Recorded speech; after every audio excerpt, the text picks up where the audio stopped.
shit don't feel as good as it look. I'ma keep it real with you. I'm straight though. The street shit made me what I am today. Niggas know I went so hard for this shit. I deserve this shit, niggas. Butcher coming, nigga. This ain't my story about rags to riches, more about how I mastered physics. In the game, I used to train like Rocky, catching chickens. I was nice, but they was right when they told me that rapper business. I had 10 bands in my stash when I passed over $500,000. Come easy, no good. Don't be surprised I'll last these niggas. It's like they put out a smash, then they gone in a flash and minute. And then they make tracks and disses like that's gonna add up the digits. They showing fake racks and pictures like that's gonna attract the bitches. That was really me, nigga. I ain't have to act and conflicted. Only difference is I'm living, and I would've whacked one of them niggas who knew that after drug dealing I still be casual, spending mil plus annual income. So here's my manual, then some. And this east side shit still in me. My ability to turn words to imagery, probably the reason they gon' remember me. Figure we walk this tightrope with a feline's agility. The streets did so much shit to me I could never live civilly. I can never leave a scene without checking my mirrors visually. Come with that energy, cause some shit gon' always stick with me. They wanna know what I brought to Griselda. I say validity. They asking what work that niggas put in. I'm like, what didn't we? Problems, then I correct. Through the obstacles I progress. Illogical for them to feel they responsible for our success. Besides Kanye West, tell me who else I gotta respect. Cause I'm kinda perplexed. It's about time that I got my respect. It's the butcher, nigga. Let's go. About time that I got my respect. It's the butcher, nigga. Yeah. Cold fucking world. Griselda shit, know what I mean? Griselda. You know what it is, nigga. When I show up,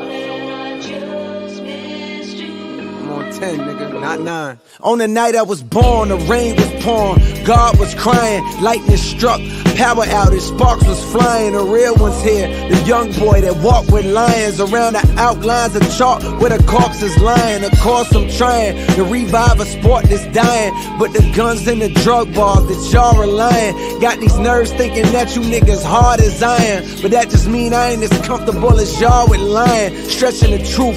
No, I never stress in the booth. They feel the pressure, me, I feel like I just left a masseuse. Effortless, how I'm skating on these records is proof. I put your favorite rapper neck in a noose, never letting them loose. Cold world, the heater blast to your speaker. He the last of Mohicans, no weakness last in my sneakers. Nigga want me on the song, he gon' see the wrath of the reaper. I'm probably gon' go to hell if Jesus asks for a feature. I'm higher than niggas that don't need a bag full of reefer. Some see the glass is empty, I see a glass full of ether. Collecting his bread and mass like he a Catholic preacher. Just to count a nigga cash, you might need a calculus teacher. Eureka, Einstein on the brink of the theory of relativity. Really no MC equal. Feel me, Copen be lethal. Crip like an old MTV show. On God, the best rapper alive. Headshot, now go and ask the best rappers that died. They tell you he never lied, nigga. Yeah. Tenor talk.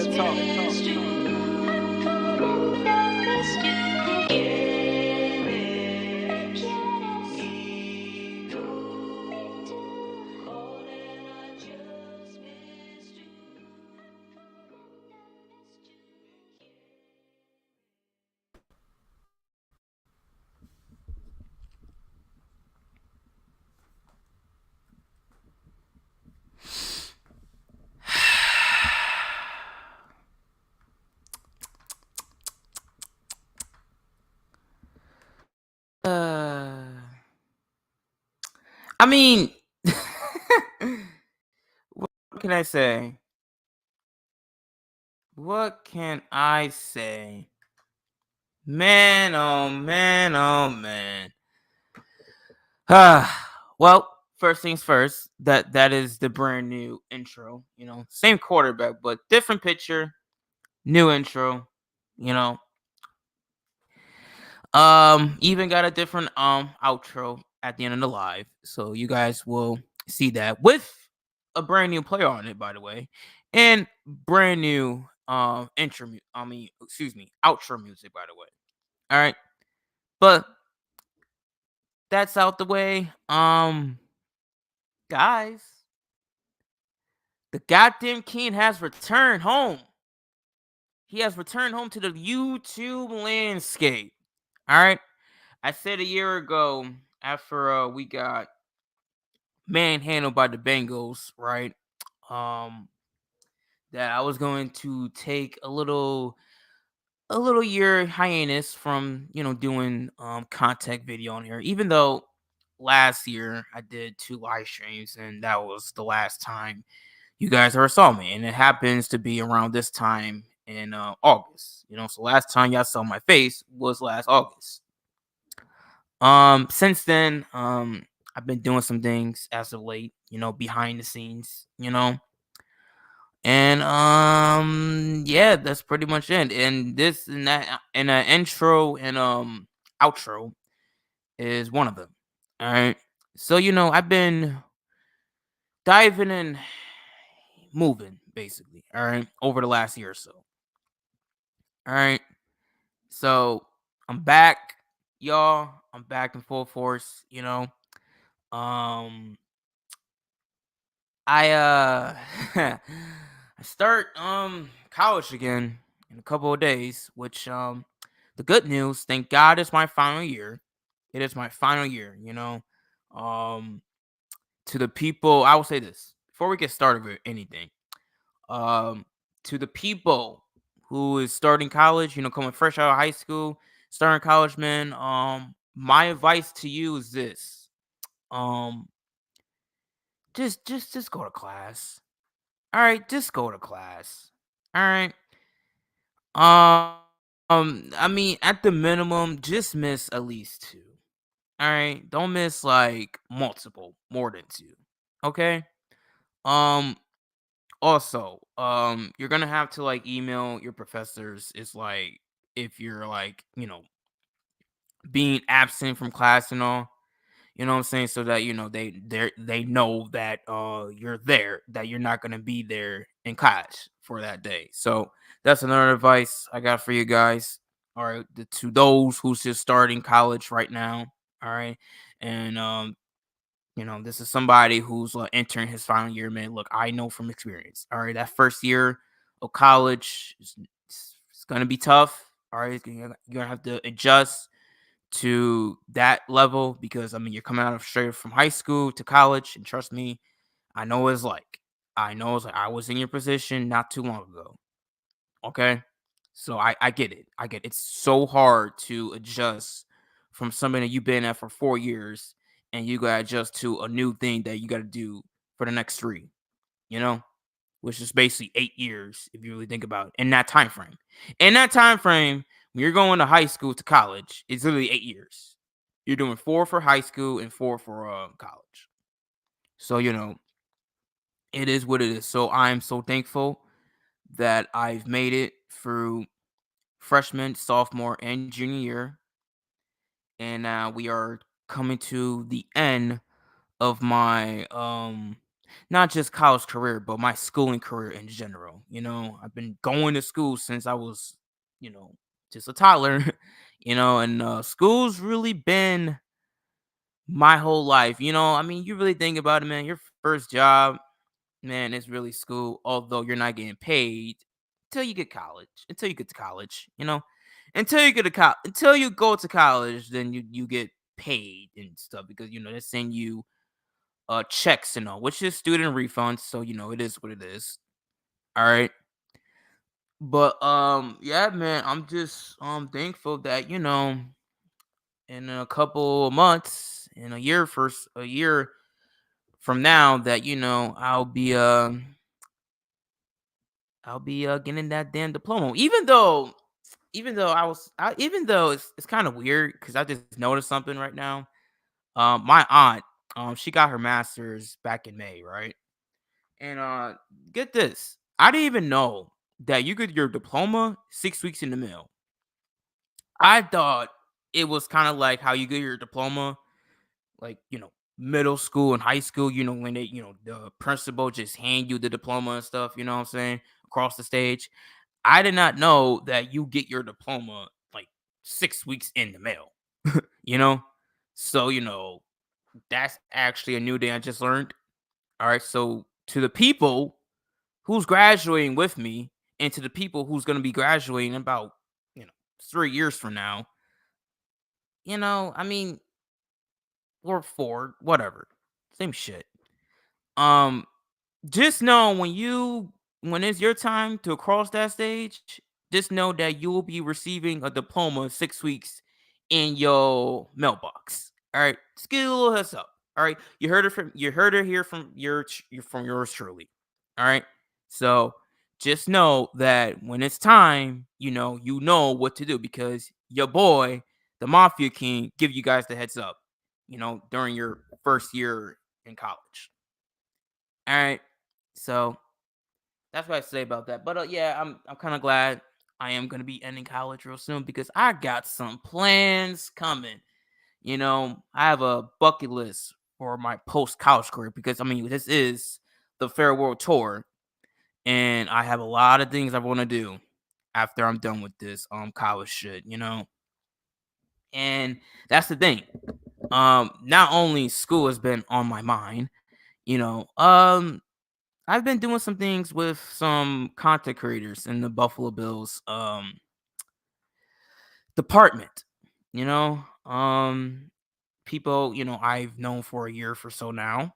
And I'm part of this collaboration channel of the Buffalo Bills. I don't think I'm supposed to say it, but it is what it is. So I'm going to be doing some things with them as well because I mean this is a brand new Buffalo Bills context creating channel that just started up back in April. All right, so and we're I mean it's not there yet, but we're putting ourselves out there, I will say. So very good people to work with. We're building a whole brand new uh just just thing. We're building a brotherhood. That's what I'm trying to say. All right, we're building a brotherhood. Everybody respects one another. All right. And everybody is just doing what they have to do, you know? Because if one person screws up, then everybody screws up. You know what I'm saying? So, it is what it is. And also, not only I'm gonna do some, football related stuff, because I mean this is a football channel. I'm gonna be doing something else. I'm gonna be doing some wrestling. Because you guys know I'm a big time wrestling fan. All right, you guys know this by now. Me and my boy NY Phenom, you guys remember him? Well, maybe some of you might not know him, but he's a wrestling fan. He's a Seahawks fan, Knicks fan. Um, both like the exact same baseball team in the Yankees, so it's what it is. Me and him and his friend he'd been knowing since forever. We're gonna be doing a wrestling podcast. Probably, I mean, we got the name. Or I'm not gonna tell you the name yet, but yeah, not now. I'm not gonna tell you it right now. But we're doing a wrestling podcast that should be set to go by next year. All right. I mean, the artwork hasn't been done yet, as of my knowledge. But the podcast name has been named. So we're gonna be doing that probably sometime next year. Don't know when, but if not next year, then expect it in 2026. All right. So that's what I gotta say about that. So there's a lot of things that's been going. There's a lot of things that's been going on since I've been away from YouTube. All right. And now that I'm back, full in force, I will be doing content that I didn't do last year because I did say I was gonna take a break, you know. And luckily, I did. I think that was probably a good idea because there was a lot of drama in the off season last year and even this year. I mean, I think there's been more drama this off season than probably than any off season. All right. So, anyways, let's get to the main topic at hand. All right. Right. Before we do that, if you're wondering if I don't know or what's gonna happen with your content videos, guys, look, I'm gonna drop the goddamn content videos. All right. I mean, sure, there's some things I'm going to be doing behind the scenes with others, but ain't gonna stop me from giving y'all content. So It is what it is. So, but I mean, I'm gonna be honest with you guys. There's a lot of games I don't want to cover, like especially like week 1. I don't want to preview it. I'm gonna do I'm gonna do my reaction, whether we win or not or draw. By any means necessary. I'm gonna give you a reaction. All right. So it is what it is. But guys, look. I'm gonna give y'all contact, all right? And there's gonna be some games that I'm not gonna be interested in doing. All right. And we'll talk about that when we get to the season preview. All right. I mean, I'm not gonna give you my predictions of what's our win loss total record is gonna be. We'll save that for next week. All right. That's for next week. All right. And we'll go over the details around the end of the stream about that. All right. And everything else. But look, just because I'm doing things for everybody else doesn't mean that I ain't gonna give y'all what y'all want for my channel, all right? So it is what it is. Um, thank you, Red and White Bills. Keep grinding. Thank you, brother. Thank you for that. Appreciate it. You know. Um, but anyways, we're getting a little sidetracked, all right.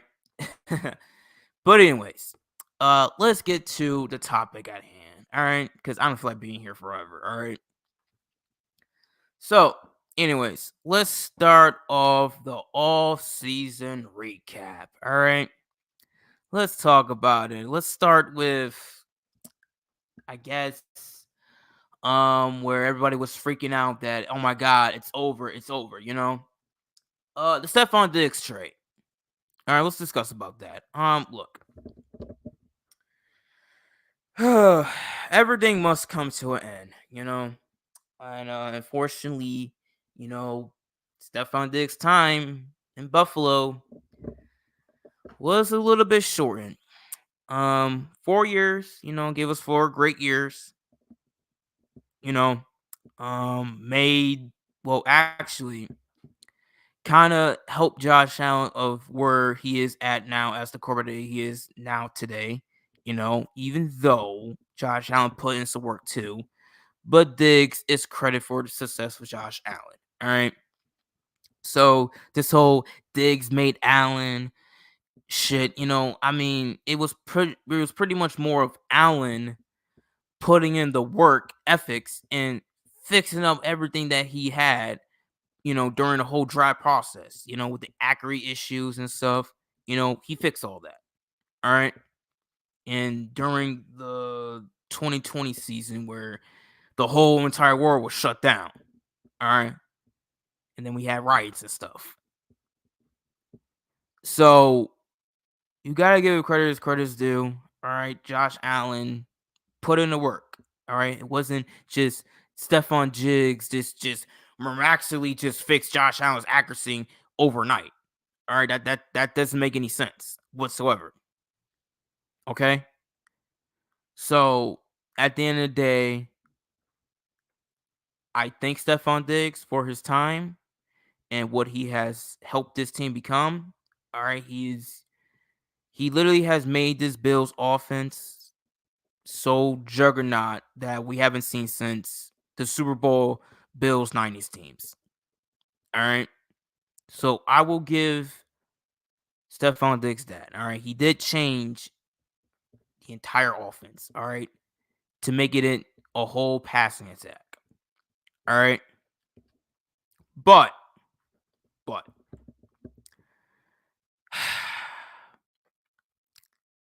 Stefon Diggs is a goddamn diva. All right.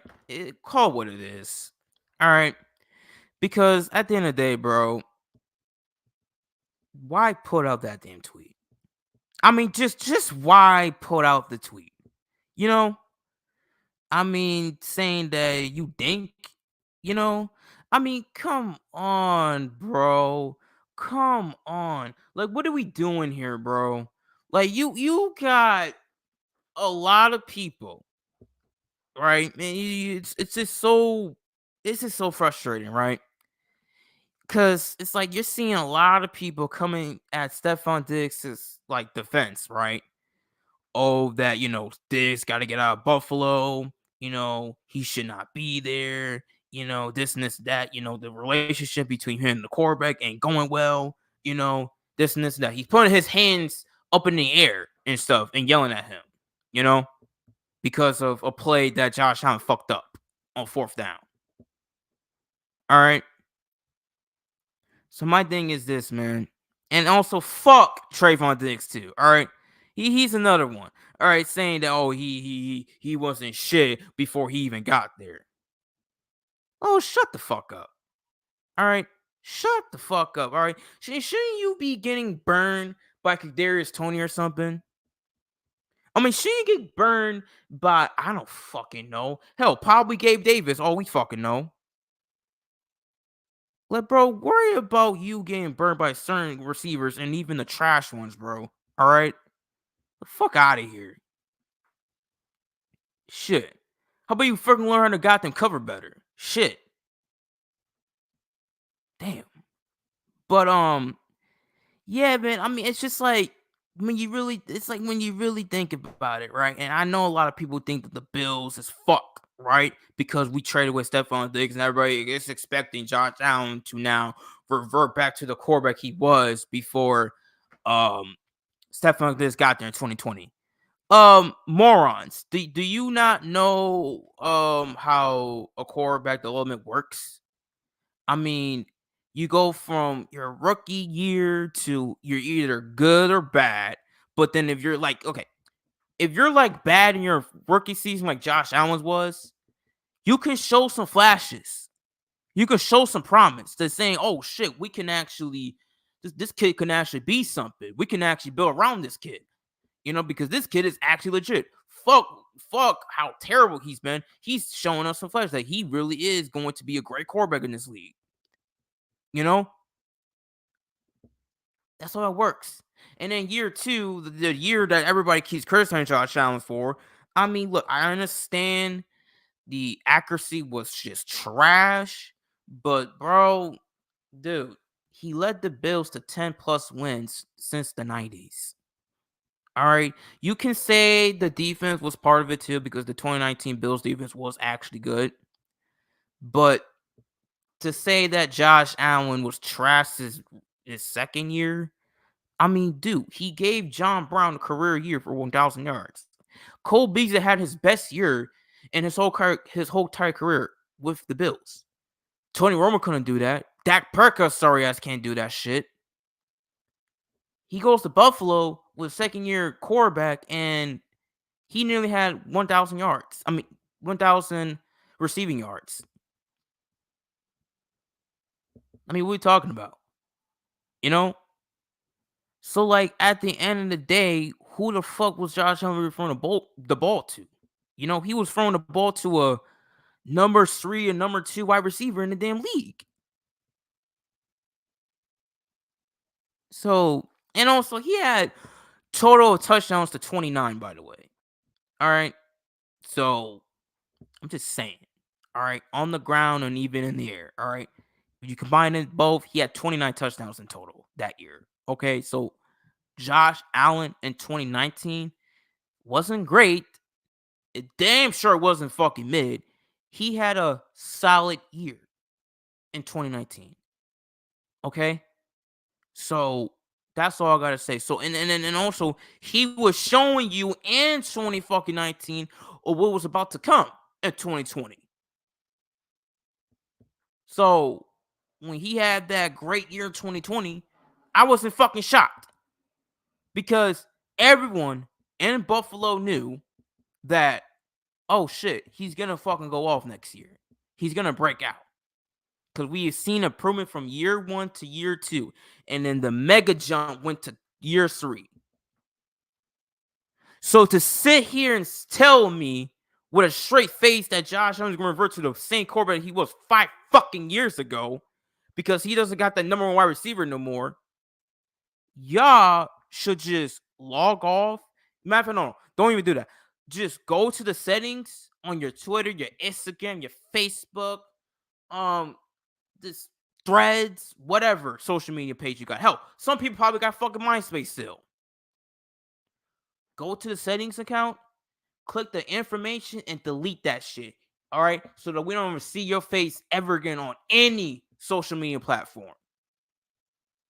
Because you don't know shit about football whatsoever if you really think somebody is going to revert as the exact same quarterback they were 5 fucking years ago to the quarterback they are right now.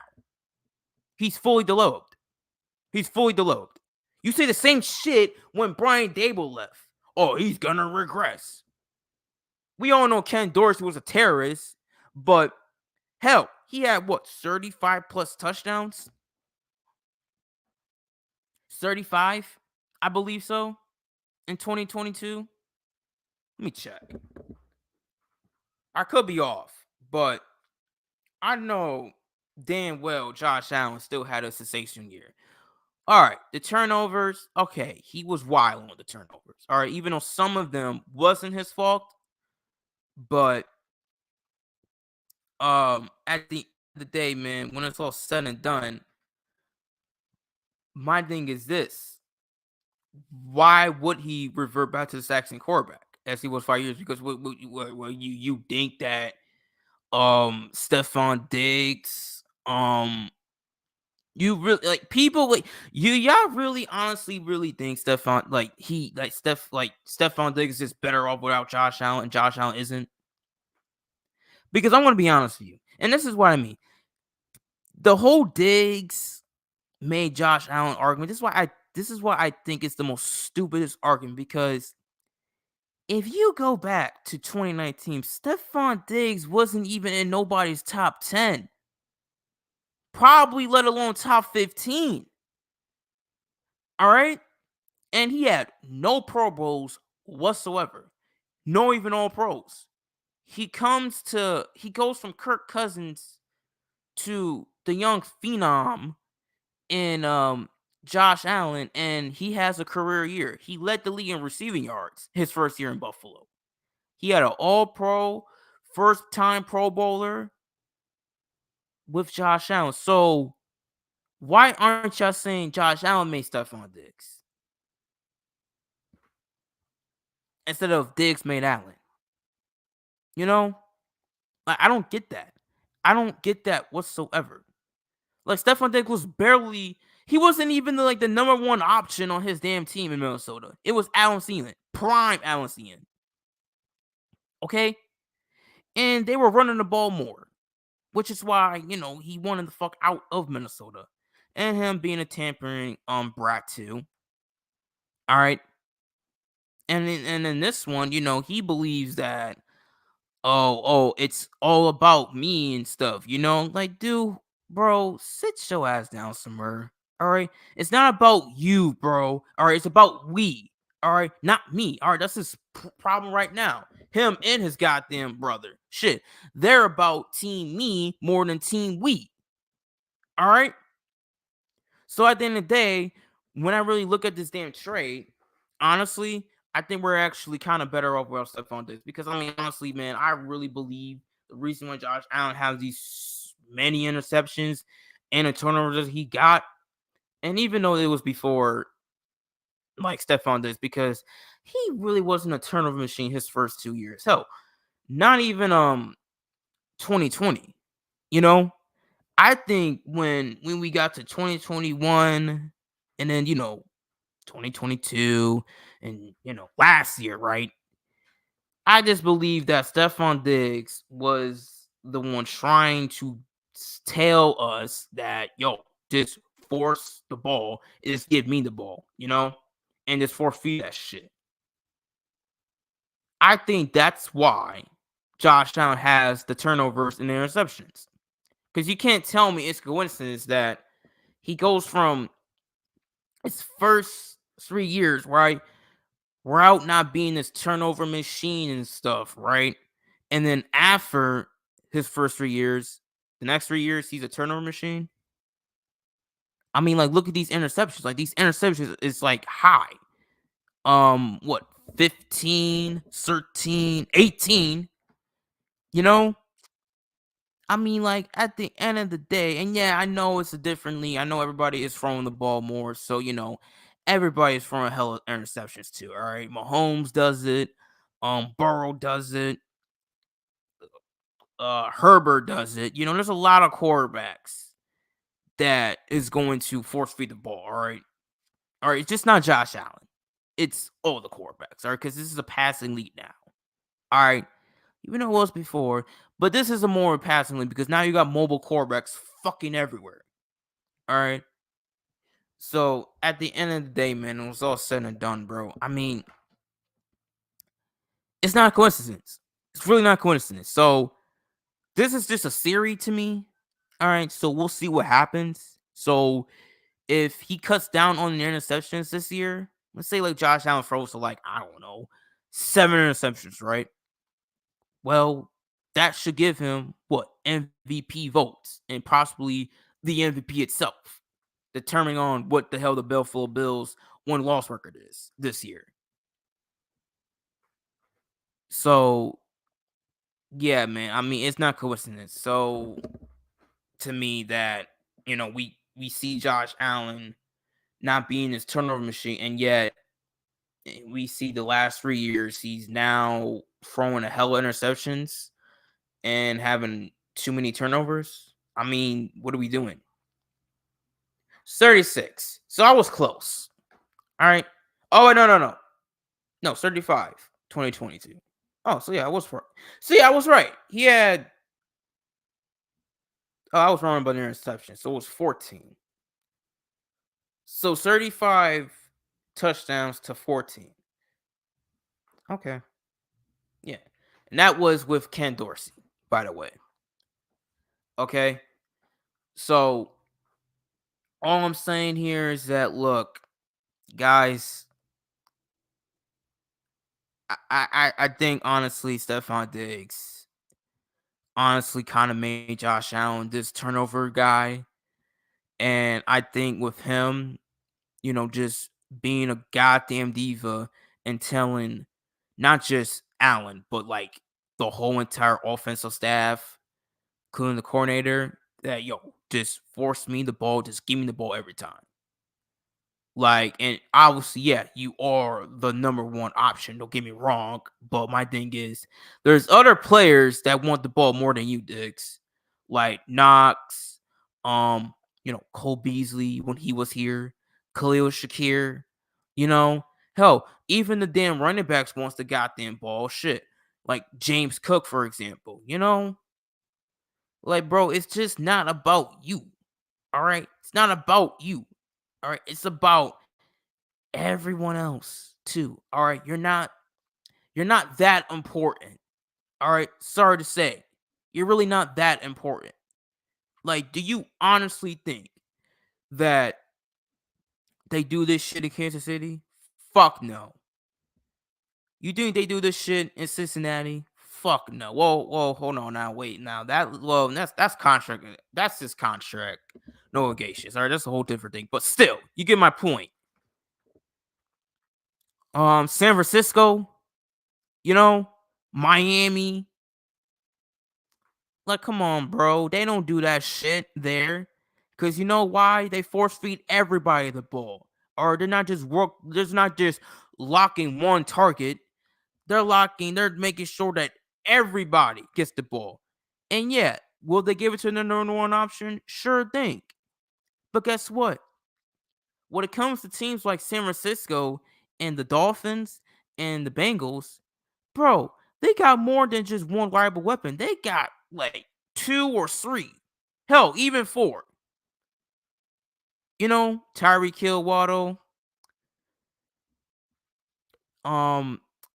Chase and Higgins, McCaffrey, Kittle, Ayuk.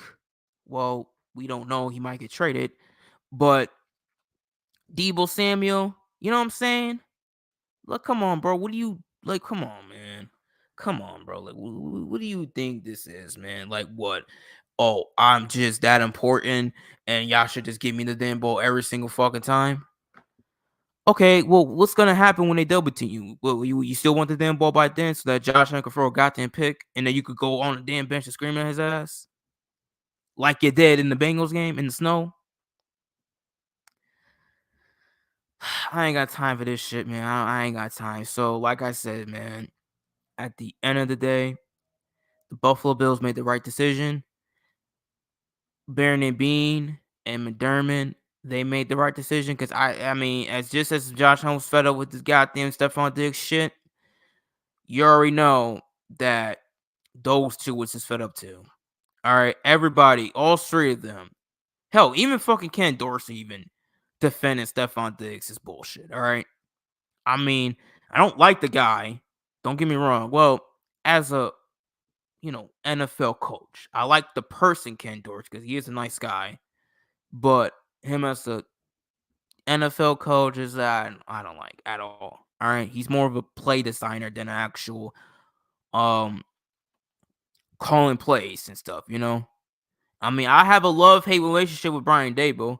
I mean, I could say anything I want about Brian Dable, but he was a play caller. As much as I couldn't stand those inconsistency plays that he was a play caller. All right, and we'll talk about the new play caller real soon.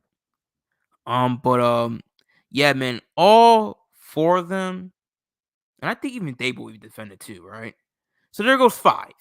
All right, all five people has defended Stephon Diggs' bullshit for the last 4 goddamn seasons.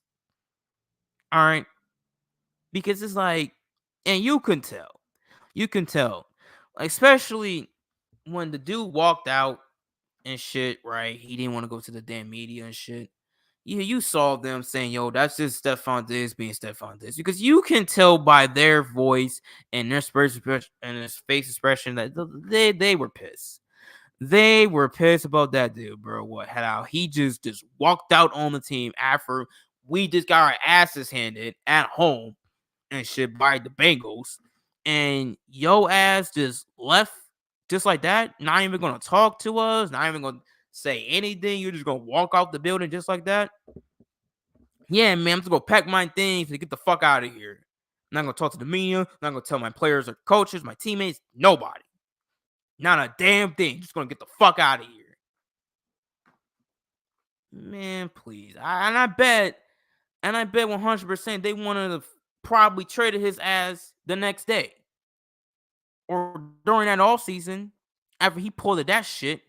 And then last year, when it was mandatory mini camp and whatever, dude didn't even want to show up. Even though it was the first day. But dude didn't want to show up. But then he showed up the next day and, we had to cancel practice that next day after the day he showed it up. Like, man, Stefon Diggs is a total goddamn locker room cancer. He really is. Because it's one thing when the quarterback gets fed up, but when the whole entire staff and then to the front office is sick of your bullshit, it's like, bro, you have become a goddamn locker room cancer. So at the end of the day, man, the quarterback was fed up, the GM was fed up, the coaches was fed up. So, it is what it is. So honestly, man, we're better off without Stefon Diggs, in my opinion. All right, because honestly, if you go back to the last couple of games of Stefon Diggs, I mean, you know what? I'm gonna pull this up. I'm gonna go to ESPN right now. I'm gonna go to ESPN and show y'all this shit right now. Stefon Diggs. Let me tell you something. Stefon Diggs. And I understand. It's a whole new play caller calling plays now, but no, fuck all that. Stefon Diggs. I want y'all to see this shit. This dude just went ghost his last couple of seasons. His last couple of games. And even during when we had Ken Dorsey. Even when we had Ken Dorsey. But I want to show y'all something real quick. Okay? I want to show y'all this shit.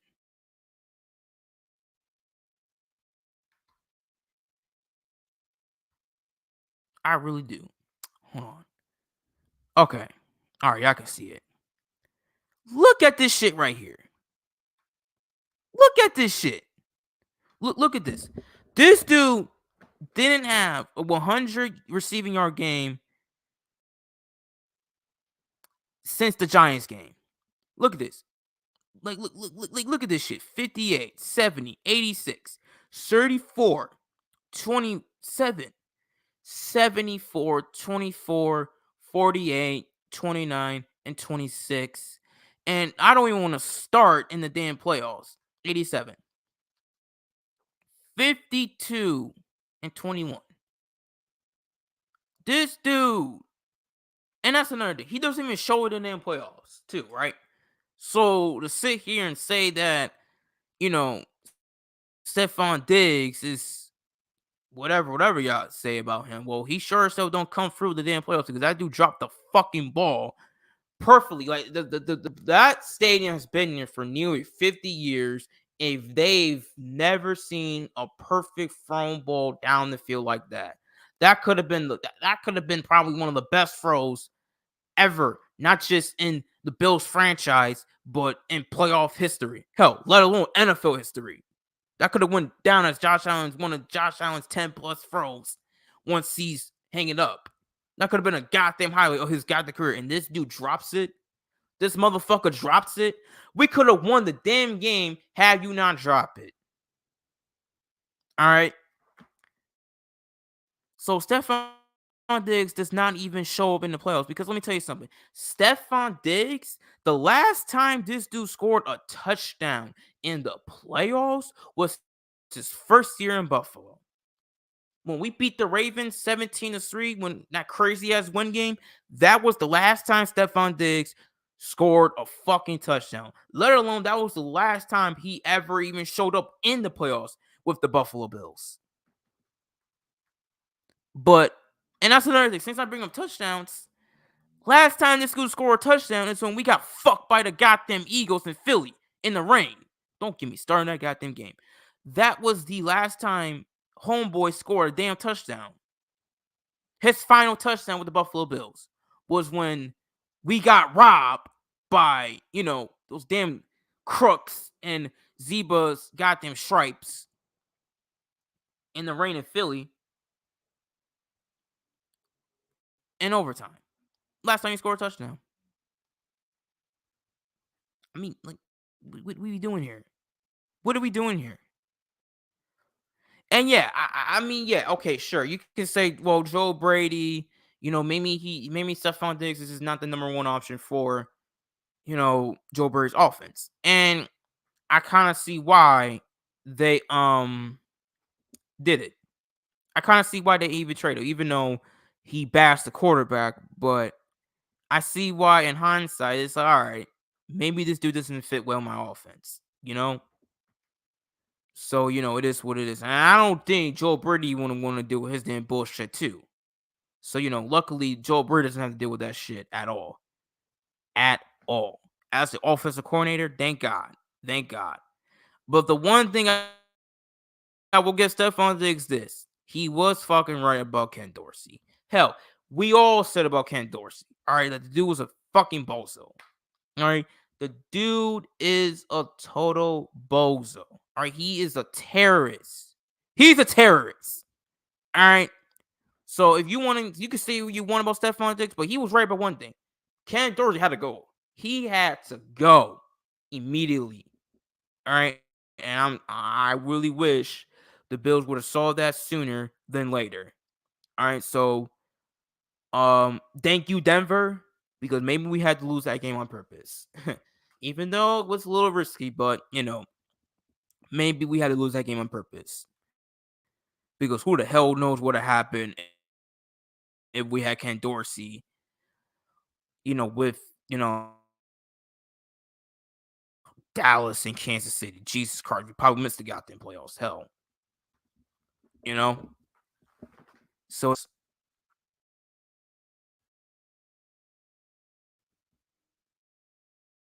it's Stefon Diggs is a goddamn cancer, man. All right, and he disappears when it matters the most. Oh shit, I didn't even show y'all that. I'm not even lying when I say this dude hasn't showed up at all in the playoffs. All right, so let me go to 2020. Last time this dude was showing up. I totally apologize. I totally apologize.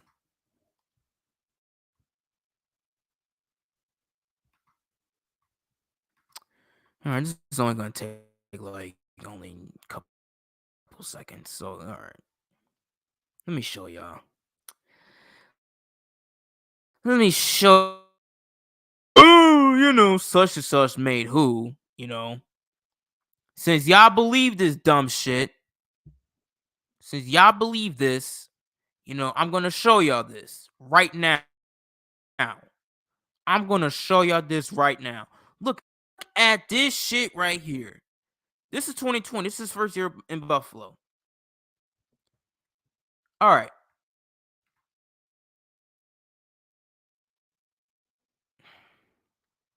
Okay. My damn computer got mine is on. Hold on. Sorry for that. Sorry for that. But if you saw that graph, right? All right, let's load up. If you saw that, if you saw the stats, right? Look at this. Look at this right here. This dude has scored only 2 touchdowns. And he only went off against the Colts and the Ravens. His first year in Buffalo. 77 yards. All right. Okay. Sure. Fine. Average game. Whatever. All right. But no touchdowns whatsoever. And you can say, yeah, McDermott is the reason why of that game because he was totally cowardly way. Totally cowardly way. Acting like just everything. All right. Just acting like everything. All right, in that game. All right. That was the most cowardice I've ever seen a head coach play in a conference championship game. One game away of playing Tom Brady in the damn Super Bowl. All right. Which we could have lost. Don't get me wrong. Because, it is Tom Brady against the Buffalo Bills. All right. You already know the all-time record against him, against us. So, it is what it is. But you never know. All right. But 2 touchdowns, bro, really? And you only went off was against you went off against the Colts, but, more, but, you went off against the Ravens too. Okay, sure. And nowhere to be found in the conference championship game. And then it's like, all right, we wasn't ready. He wasn't ready yet. All right, so it is what it is. But let me show you in the last 3 postseasons. All right, let me show you in the last 3 postseasons.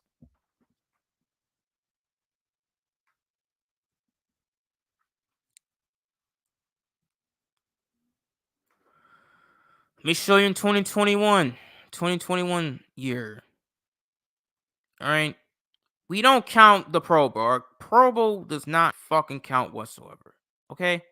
That doesn't even count whatsoever. The Patriots game where we blew them the hell out. The perfect offensive game. Where Josh Allen had the perfect postseason on passer rating that was held by Joe Montana, almost 40 years ago, hasn't been broken since then. And Josh Allen clips that. In the postseason where we both roiced the Patriots, but then we lost that heartbreaker in 30 seconds against the Chiefs. So this dude had, 60 yards. 60 yards. Right? To the next game, 7 yards. 7 fucking yards. The dude had the damn picture where he was staying on the damn field, right? And you would have thought that Stefon Diggs was about to dog these dudes. You thought that Stefon Diggs was about to dog them. Well, it turns out, somebody else was dogging them, and he eclipsed Jerry Rice's goddamn receiving yards all-time record and something like that. Whatever. To 4 touchdowns, 200 in receiving yards. Where everybody thought that, oh my God, this is going to be Bills wide receiver 2. option, which clearly, that was a goddamn bust whatsoever. And y'all know what I'm talking about. Gabe Davis. All right. Can't catch for shit. But I tell you what, Gabe Davis has shown up in the playoffs more than goddamn Stefon Diggs. I'll give Gabe that. He has shown up way more than goddamn Stefon Diggs ever has. All right. And I believe he scored way more touchdowns than his ass has with us. So no touchdowns whatsoever. 7 yards and 60 yards. I mean, that's just fucking like, what the hell? And yeah, what about the double team? Dude, I'm not trying to hear shit, all right? I mean, you can't get double teamed the whole entire fucking game. Eventually, you got to get fucking wide open. All right? Now, 2022. Oh, shit. Wow, look at this. 114 receiving yards against Miami. I mean, that's really nothing because we fucking own the Dolphins. All right, that's really nothing to me. We own that fucking team. So I don't even care. But no touchdowns. And, 35, where you did the whole goddamn embarrassing our damn quarterback on live television.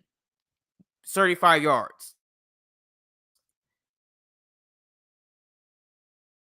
To no touchdowns at all in playoff run with the Buffalo Bills.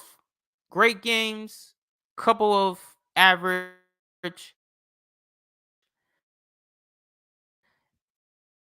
and terrible below average performances. You are claiming to be that guy so much. And like you're literally pounding on the table so much that you can't even like show up when it matters, like not giving us at least a couple of touchdowns. Really? You couldn't show up when Allen threw that perfect deep ball? You couldn't show up at all? You couldn't show up at all? And you want to fucking sit here and you want to sit here and put up your hands in the air and call your quarterback? Look, Allen was not good in that game. All right, and I even bashed him. You could go back to the goddamn live stream, to that damn Bengals and Bills live stream, because you already know I was furious of that damn performance by both sides of the damn ball. All right. But bro, where was you? Where was you during the snow? You was nowhere to be found. You was nowhere to be found when we lost 13 seconds. 7 fucking yards? Are you fucking serious right now? And you want to claim here and bitch and moan and complain, but yet the moment it's your moment, you come up short. You come up short than leprechauns, bro. You really do.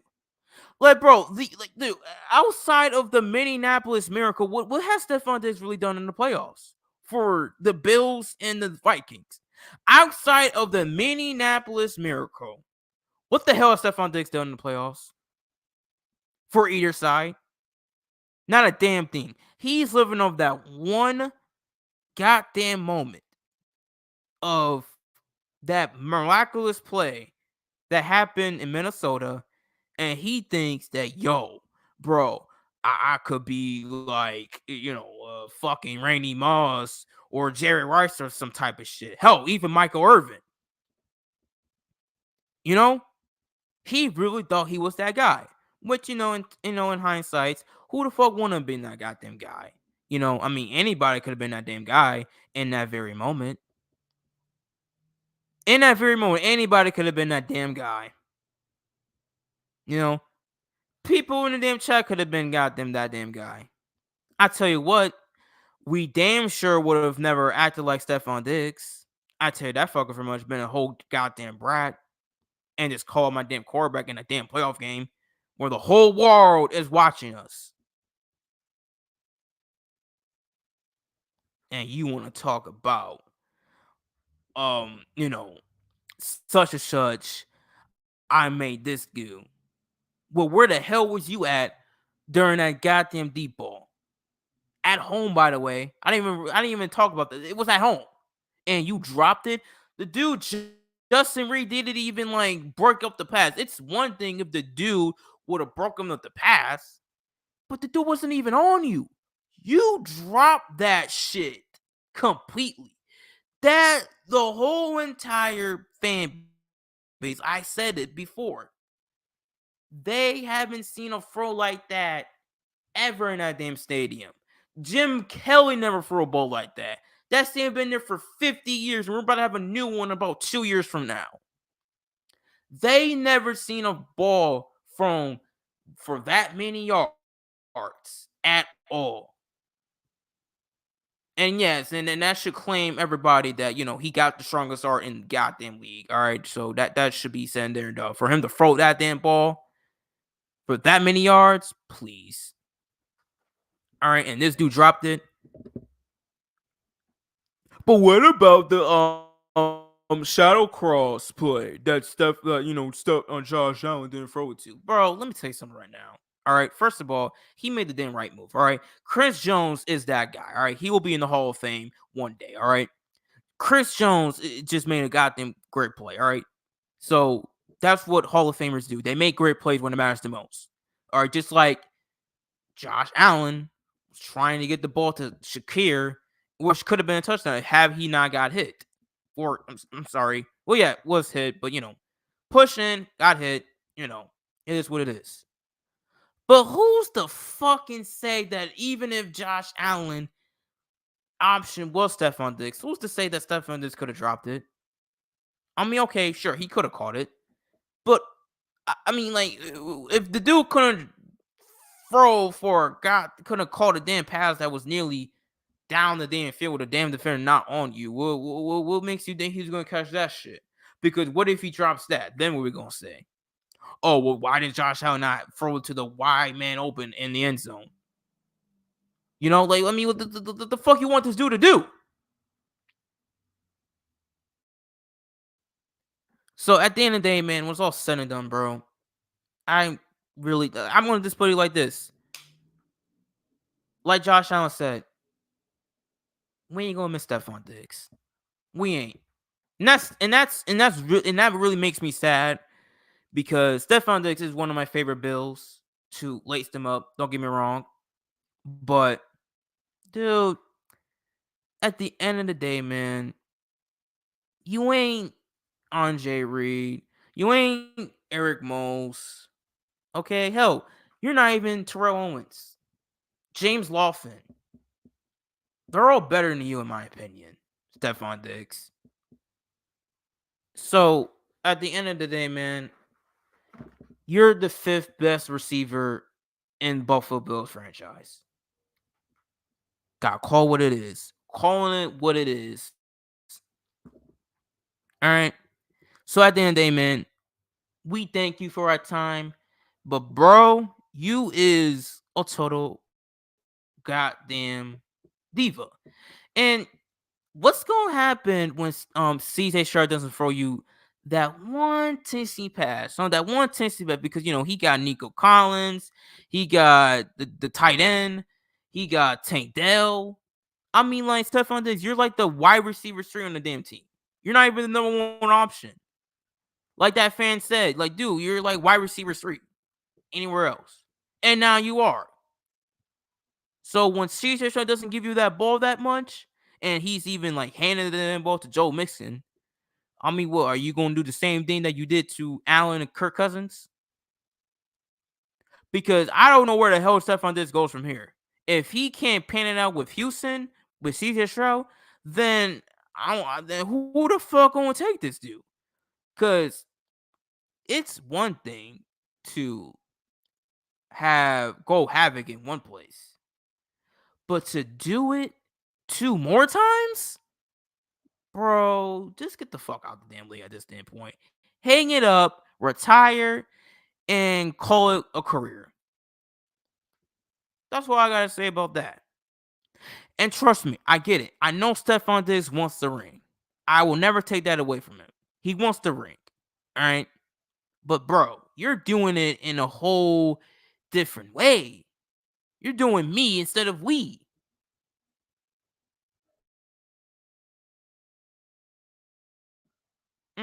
So at the end of the day, man, I'm waiting. Well, not intentionally, but I'm waiting for that first interaction of him getting on the sidelines and him bickering at CJ Stroud. Even though I don't want to see that happen because CJ Stroud is he is one of my new favorite quarterbacks. But I'll talk about CJ Stroud because we're going to discuss about CJ Stroud. All right, I like the kid, but he needs to humble himself. All right, he really do. You're putting yourself in top 5 already, bro. Like, good. I know you had one of the greatest rookie seasons ever, but bro, chill the fuck out. All right, chill the fuck out. I'm not saying that the Texans is gonna have this big collapse, even though some people might think so, but I'm not one of those people. I think they're gonna have a great year. All right, I just think that people need to chill out. They just need to chill out. All right, they are that team. I do think they will win the division because I do not trust Trevor Lawrence at all. All right, CJ Stroud is the best quarterback in that division, but watch out for the Colts. Just watch out for the Colts. All right, because the Colts could win that division. I mean, they could have won it last year had Minshew not missed that, not throw the damn ball in the dirt. But look, just watch out for the Colts. That's all I gotta say. All right. I mean, those are the two teams that's gonna fight for that division. It's the Colts and Texas. I don't trust Jacksonville whatsoever. And the Titans, they're in rebuild mode. All right. But I can't wait. I honestly cannot wait for that interaction when he bickers at CJ Stroud this season when he doesn't get the damn enough targets that he wants. I can't wait. I just can't wait. Because Stefon Diggs, at the end of the day, man, we got rid of you with possibly a better receiver than you in Keon Coleman. So there you go. So at the end of the day, man, we're better off with Stefon Diggs. We will not miss him that much. I think, and honestly, I can't believe I'm saying this, even though I can't stand this guy, but Nick Wright is actually right for once. Stefon Diggs is gonna miss him more than Josh Allen is gonna miss him. And he just laid it out like I just laid it out. Because those other weapons is going to get more targets than his ass is. And Joe Mixon is gonna get his rushing yards. All right. So that's all I gotta say, Stefon Diggs. So good luck. Good fucking luck. Good fucking luck. So yeah, we thank Stefon Diggs, but it's time to move on. All right, the Bills grew up, and I'm liking this new regime. All right, it's more peace, and I think Josh Allen will have a good year. I think he's gonna limit his turnovers. He fixed his mechanics, so I don't think he's gonna force feed the ball that much. All right, he might, but not that much. With somebody now not being that nagging push and nagging his ass every single goddamn play and shit. So it is what it is. YTC, what's going on, bro? Josh Allen better go off because I'm contemplating putting bread on Coleman. Oh, bro, don't you fucking goddamn do that. Don't put that damn much on my goddamn my QB, my new favorite wide receiver right now, on my team. All right, don't put that damn much bread. All right, I don't know how much bread you have done, but don't do that shit, all right? But no, Josh is gonna go off. All right, you have nothing to worry about. I did see the betting odds on your IG stories, so it is what it is. What's going on, Jordan Francis? How you doing, bro? Oh, RJ. Oh, it's my boy RJ, man. What's going on, RJ? I haven't talked to you in a minute, bro. Bro, I don't know when you're gonna go live, bro. Do another hangout. So, wherever you do another hangout, bro, I'm gonna pop in. All right. Cause I know, I gotta discuss to you about my team and stuff, but even though football's about to come up, but you know, it is what it is. So I still want to have that little chat and stuff, you know, because I do love talking to you, bro. So you know, it's what it is, you know. And thanks for the sub. Thanks for the sub, by the way. Thanks for the sub. So appreciate people coming in here, you know, saying it's what it is. All right, now we got the Stefon Diggs shit out the way. It's time to move on to the season preview. Look. All right. So the 2024 season, and then this is actually kind of going to go in with the youth movement too, where it's this thing that the Bills, majority of the Bills community came up with. You know, since we got rid of literally all our old players, including Stefon Diggs, which you guys saw on the damn screen, he is 30, going to be 31 by the end of the year in November. Okay, so that's what I gotta say about that too. Um, look, this season, man, I'm gonna be honest with you, man. Um, I don't think the Buffalo Bills. Well, it's a little hard, all right, because I don't know what I'm going to expect. Well, I'm expecting some wins. Don't get me wrong. I'm expecting a caliber MVP season for my damn quarterback. You know, quarterback number 2 in the name link behind, you know, Patrick Mahomes. You know, even though I got a Chiefs fan in here and I got a Mahomes fanboy here in RJ, if you guys didn't realize, but RJ's a Mahomes fan, all right? So it is what it is. Oh, and by the way, RJ, if you want to send your application to join the Buffalo Bills, or you could go join the Chiefs, I don't really care. You know, you're always welcome to come. Since I already know you can't stand your damn team so much, I know you can't stand your team.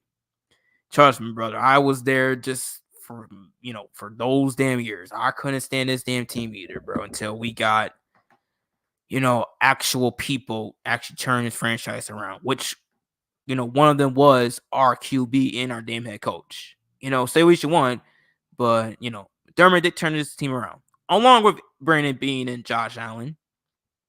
All right. And a couple others as well. So yeah, there you go. But no, but for seriousness, I'm expecting, you know, 10 plus wins as always, and another MVP caliber season for Josh Allen if he wants to go bananas and even win that shit. It's just that the Super Bowl is just the one thing. All right. Um, we gotta go over the hump. I know that. I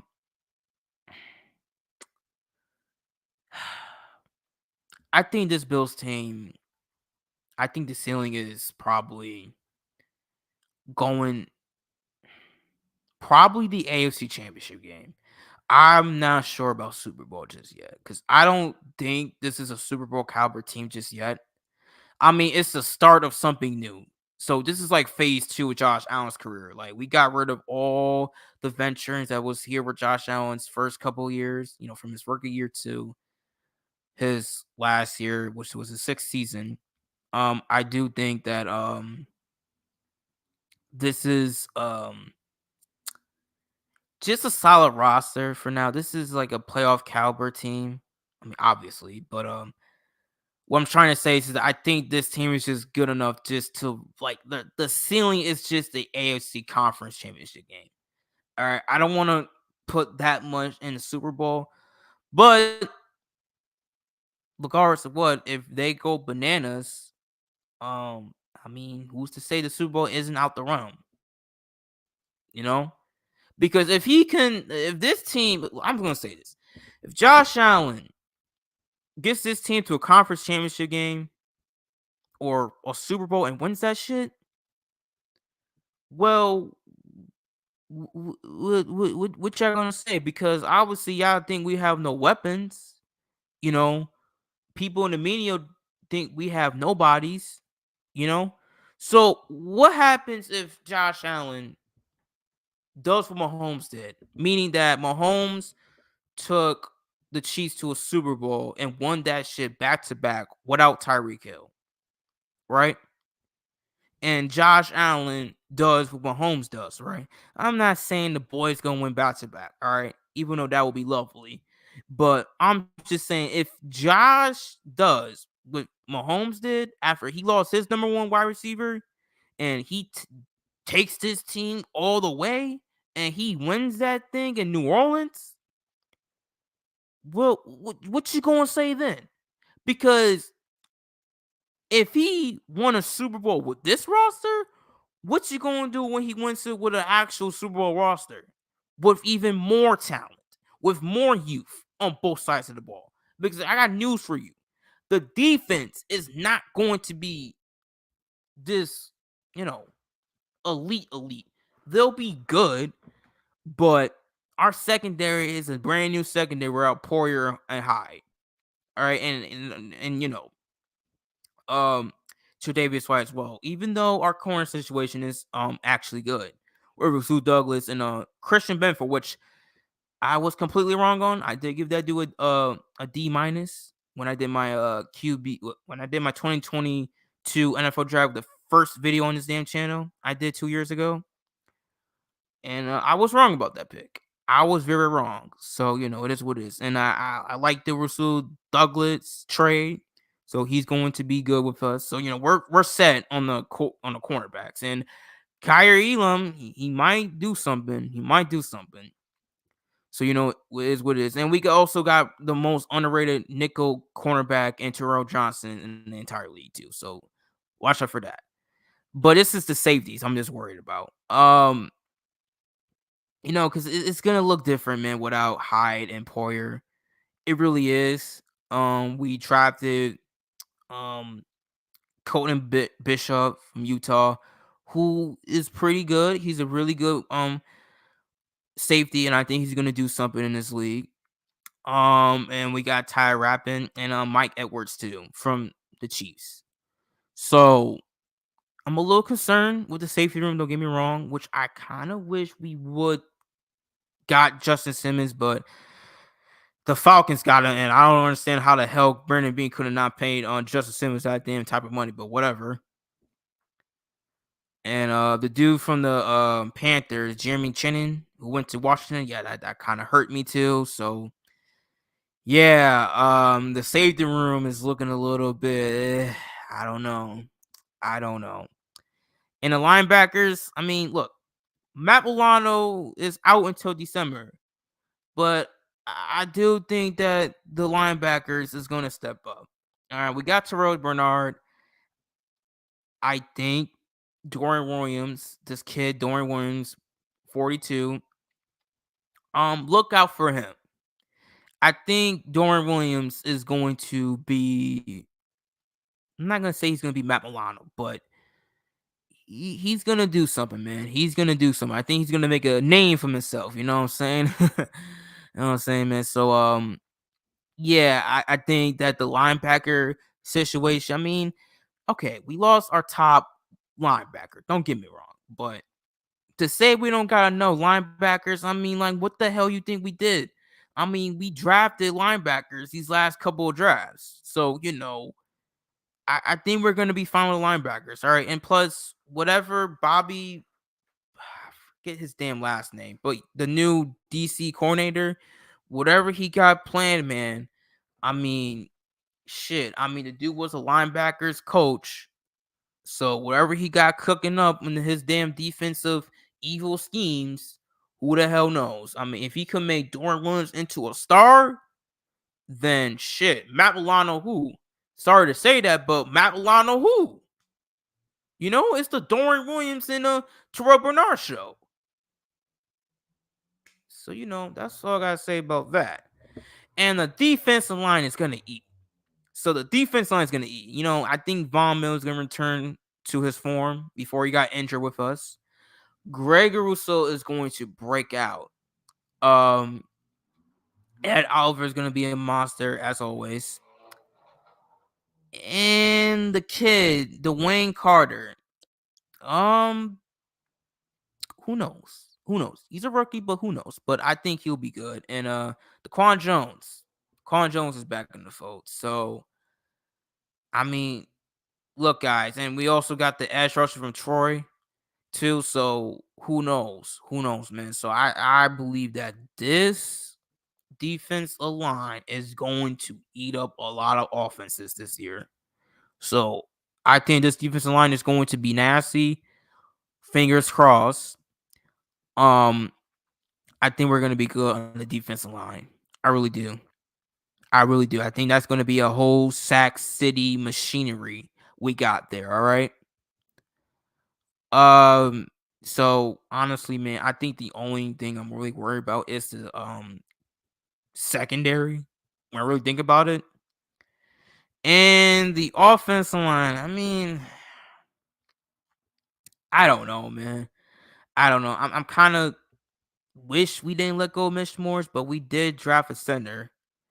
But we got Conor McGregor in the fold, so we'll see how that goes. Even though I do believe that maybe we should consider, maybe like this is just a thought. Having McGovern be the left guard and then have the rookie be the center. I mean, I'm just saying, but I don't think we're gonna do that. I don't think we're gonna do that. So who knows? Who knows? But we might see him later in the season. Who knows? Who knows? Well, that depends on what happens with the left guard and David Edwards. If David Edwards is not good, then I mean, who's to say, moving back McGovern back to a left guard and put in the rookie and see what he got. And if the rookie has a great year, then shit. I mean, the offense line will be good. Hopefully, shit. I mean, we had one great year at the offensive line. So I'm praying to God that we have another one. And yeah, that's all I gotta say about that. And I guess QB2 position, because if Josh Allen goes down, after I'm seeing these preseason men from Trubisky, oh boy, this fucking team gonna probably win goddamn 7 games if Allen goes down. So it is what it is, and I'm probably not gonna make no goddamn videos. Shit, if Josh Allen goes down, shit, how the fuck am I gonna make some damn videos? I can't do that. I'm coming back. Man, look, it wouldn't be fucked up. I come back, right, and come and drop me on some content, and my quarterback is out for the whole year. Wouldn't that be fucked up? And it's all fun. Now I gotta take a fucking another year. Shit. Like, ain't that a bitch?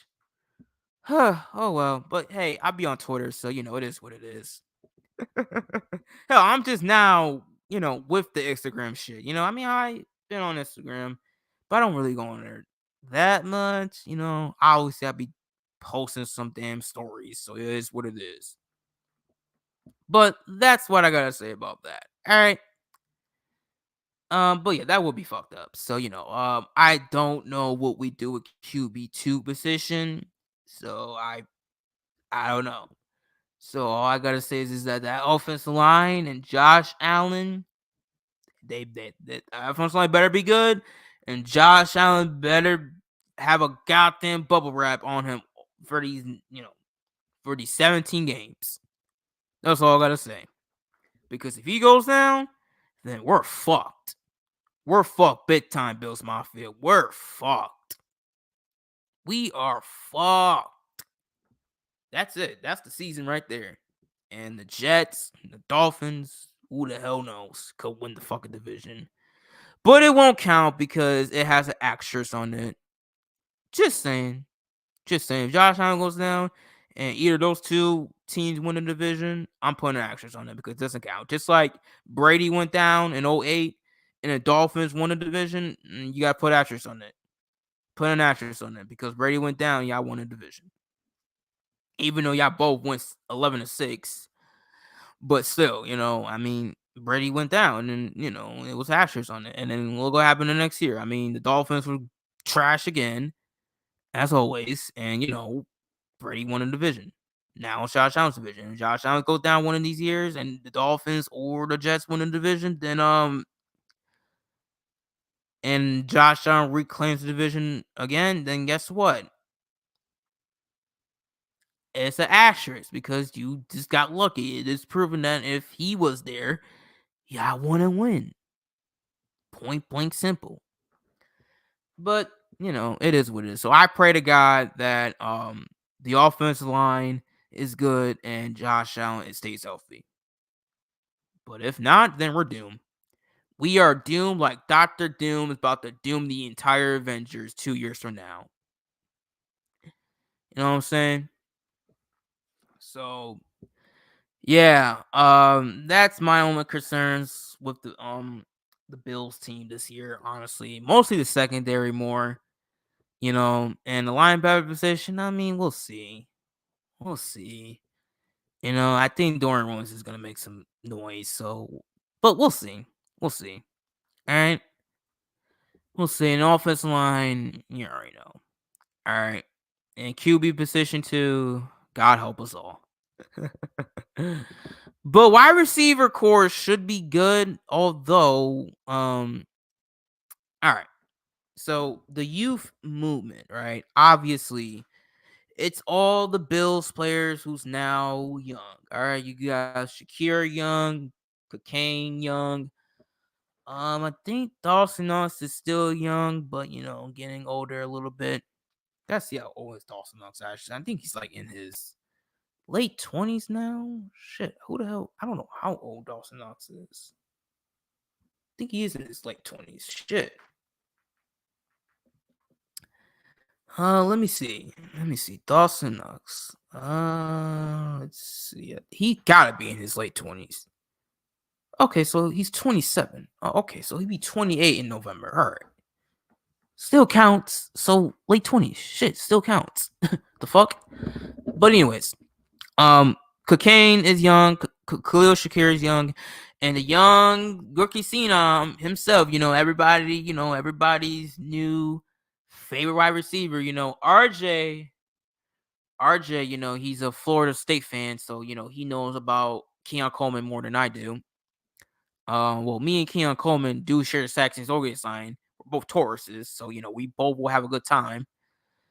My mom met him at the damn store a few months ago, back in May. And shit, I mean, Keon Coleman was his, saying, yo, bro, y'all Bills fans, y'all rep y'all team. Shit. I mean, y'all wear Bills gear everywhere, huh? Shit. But nice, genuine man. Fuck the reporter though for that dumbass question. The whole jacket and cookie shit. Like, what the fuck? Like, what the fuck? And thankfully Keon Coleman shut that damn clown down. So it is what it is with that. So thank you, Keon Coleman, for shutting down that dumbass reporter for that dumbass answer. And very disrespectful too, by the way. Very disrespectful. All right. Trying to sit here and say, oh, well, you had a jacket on and you had you wanted cookies and all this stuff. Bro. And talk about, are you like not focused on football? It's like, what the fuck are you trying to do? Trying to sit here and say the kid, like trying to set the kid up saying that he's not focused on football. The fuck? Like, dude, the dude's focused on football. All right, the dude Keon Coleman, literally, dude. Let me tell you something about Keon Coleman. All right, let me tell you why I like this kid. All right, let me tell you why I like this kid a lot. When it was time to answer some serious questions and shit about football, well, actually, no, before he even got to the podium, right? The dude just straight up just started answering football questions, bro, okay? And just answered them. All right? Because that clown shit went away. When it's business, it's business, all right?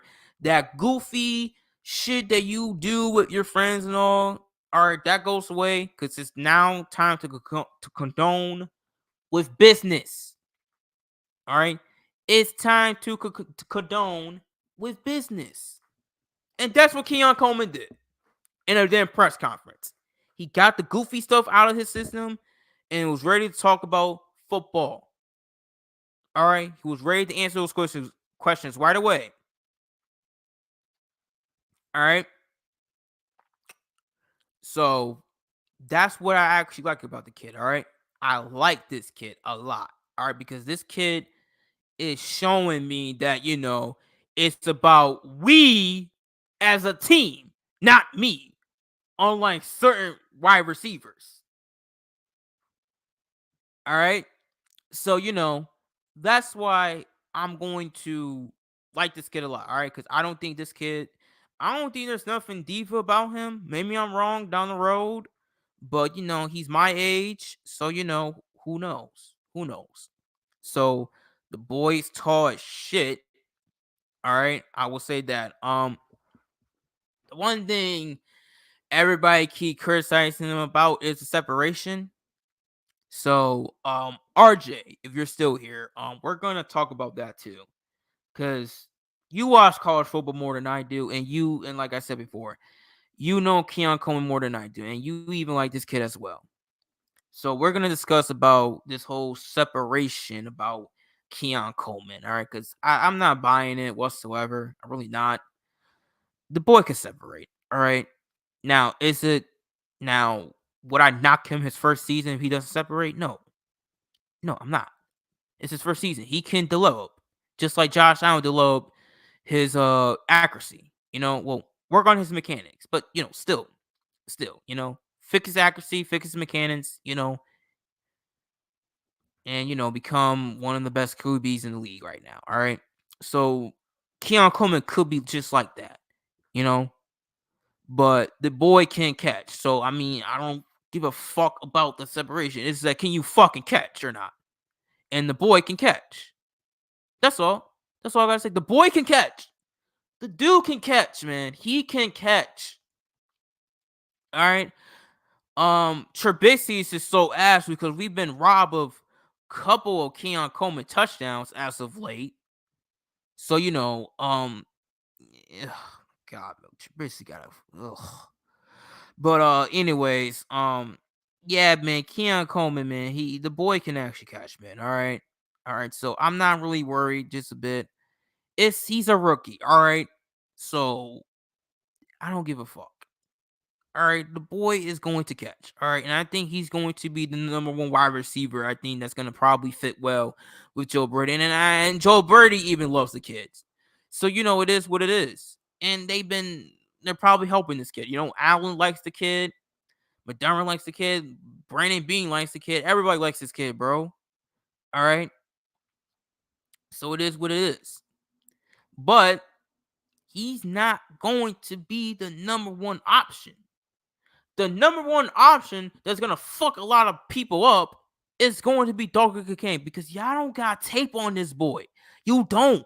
86 is coming for y'all. All right. The Travis Kelce ex player that a lot of people compare him to in the draft, which is why the Bills drafted him. He can catch as well.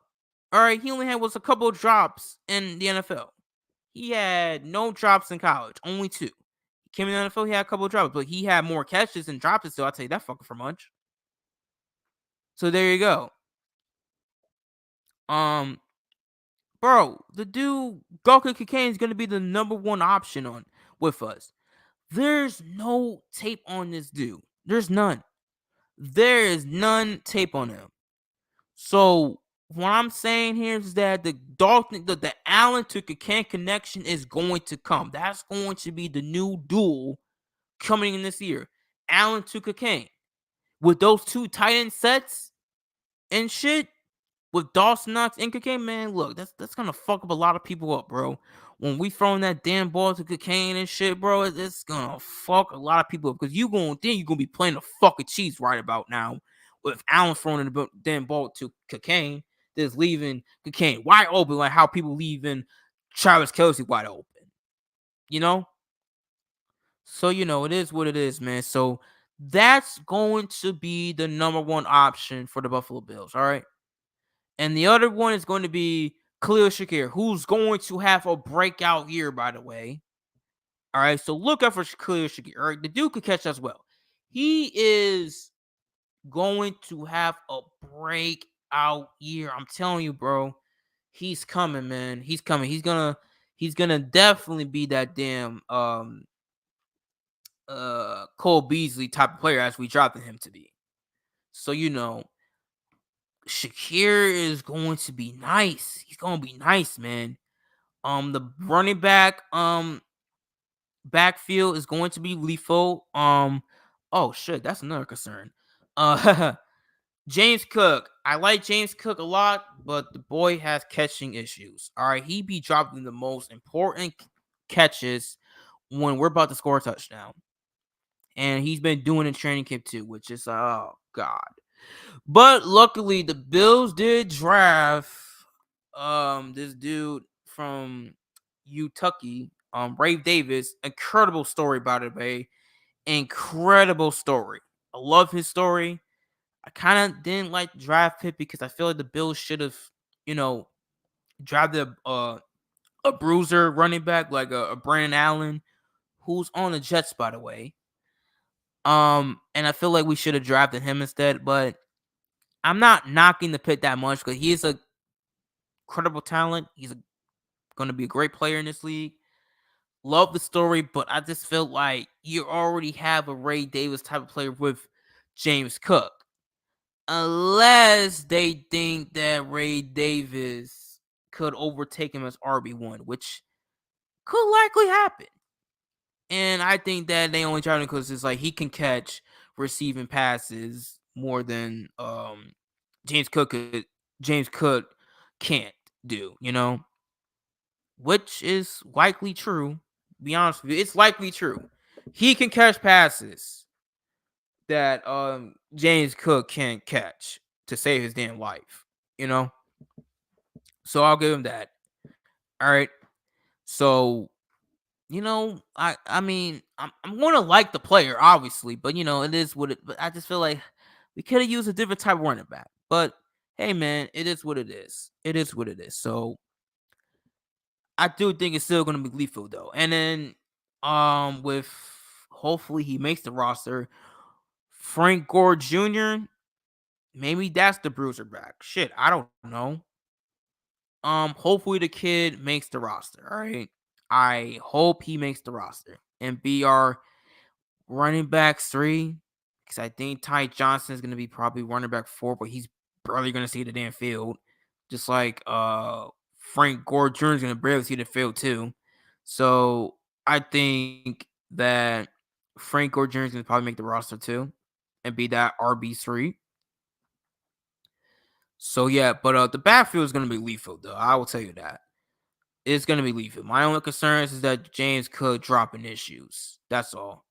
I mean, like the player, but he be dropping some crucial goddamn passes that could be touchdowns.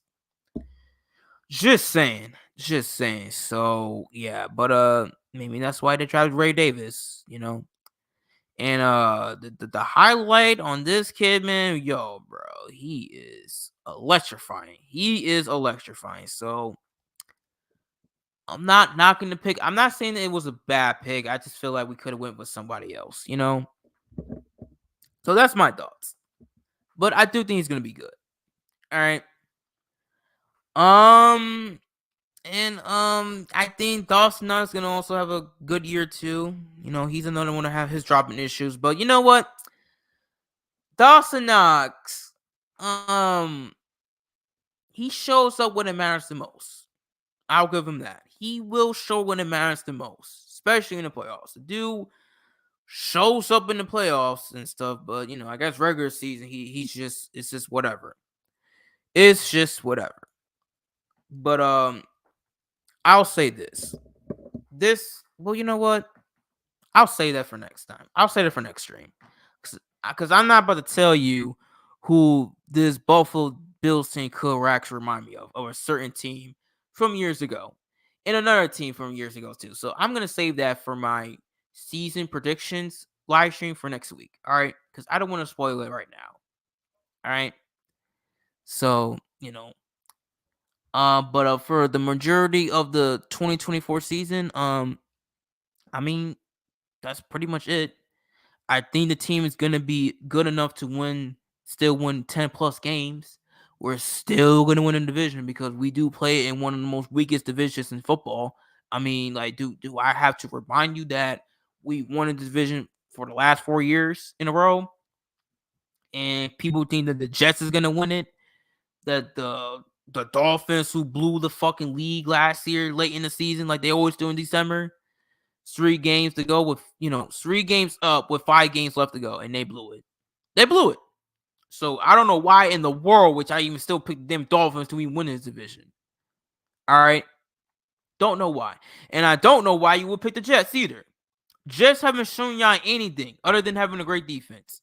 Their offense is still questionable. How do we know the offense line is actually going to be good?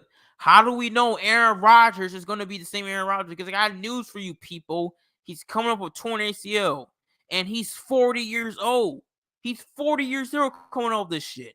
And you mean to tell me the dude's going to be somewhat nice? Bro, Brady had a torn ACL back in 08, and he wasn't the same Tom Brady in 2009. It's the next year he was back to Tom Brady. Okay? When he won, what did he win? I think he won. No, he won his second MVP, right? But then again, he did win Comeback Player of the Year as well in 09, I believe so. But he wasn't that damn good. Tell you that for much. But in 2010, with the Justin Bieber haircut style, Tom Brady was back to Tom Brady. All right, winning the MVP.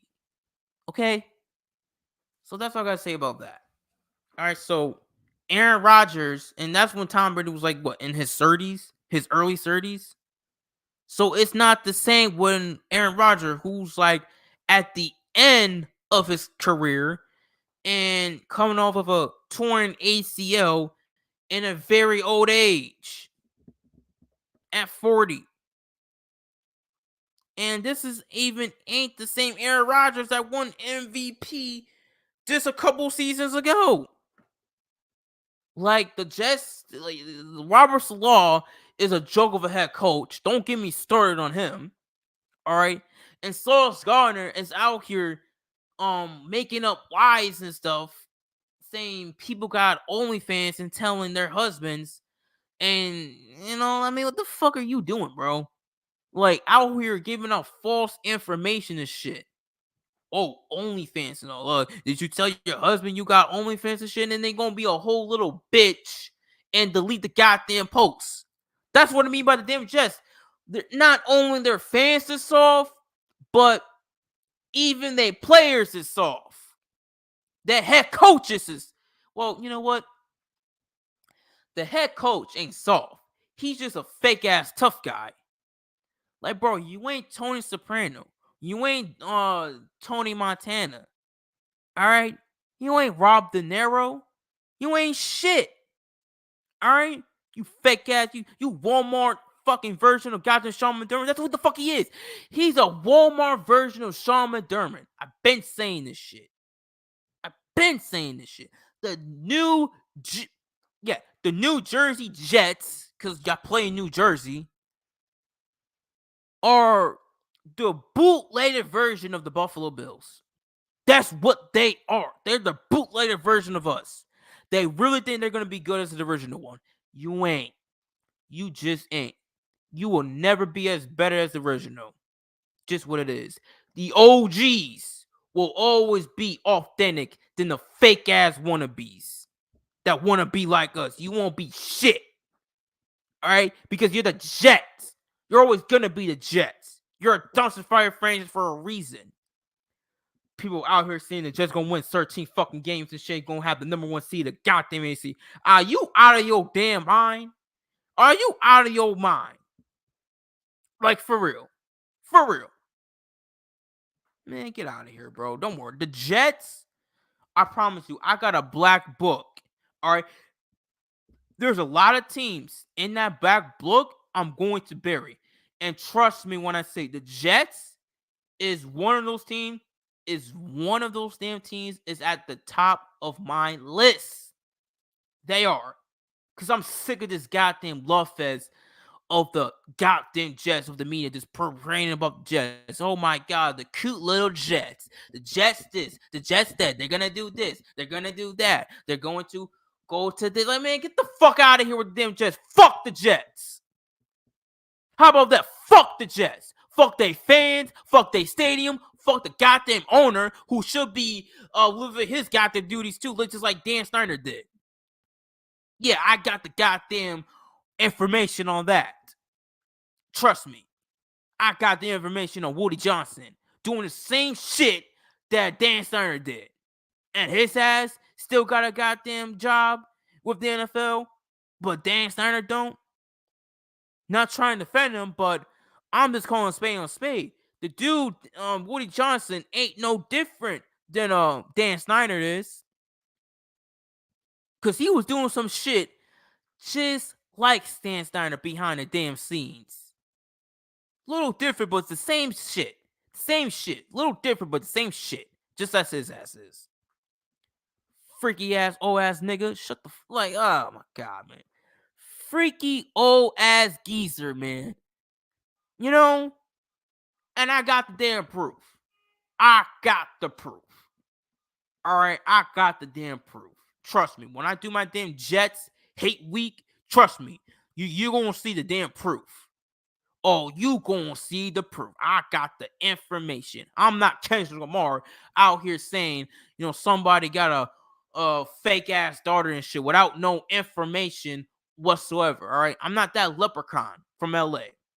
All right, my information is more 100% factual than his ass is. Saying Drake got a daughter, which he don't, with no evidence whatsoever. Not a birth certificate, nothing. But with me, oh, I got the proof. Oh, I got the proof. Oh, I got the proof. Oh, I got the proof. So at the end of the day, man, fuck the Jets, fuck their stadium, fuck their fans, fuck the coaches, fuck their freaky ass owner.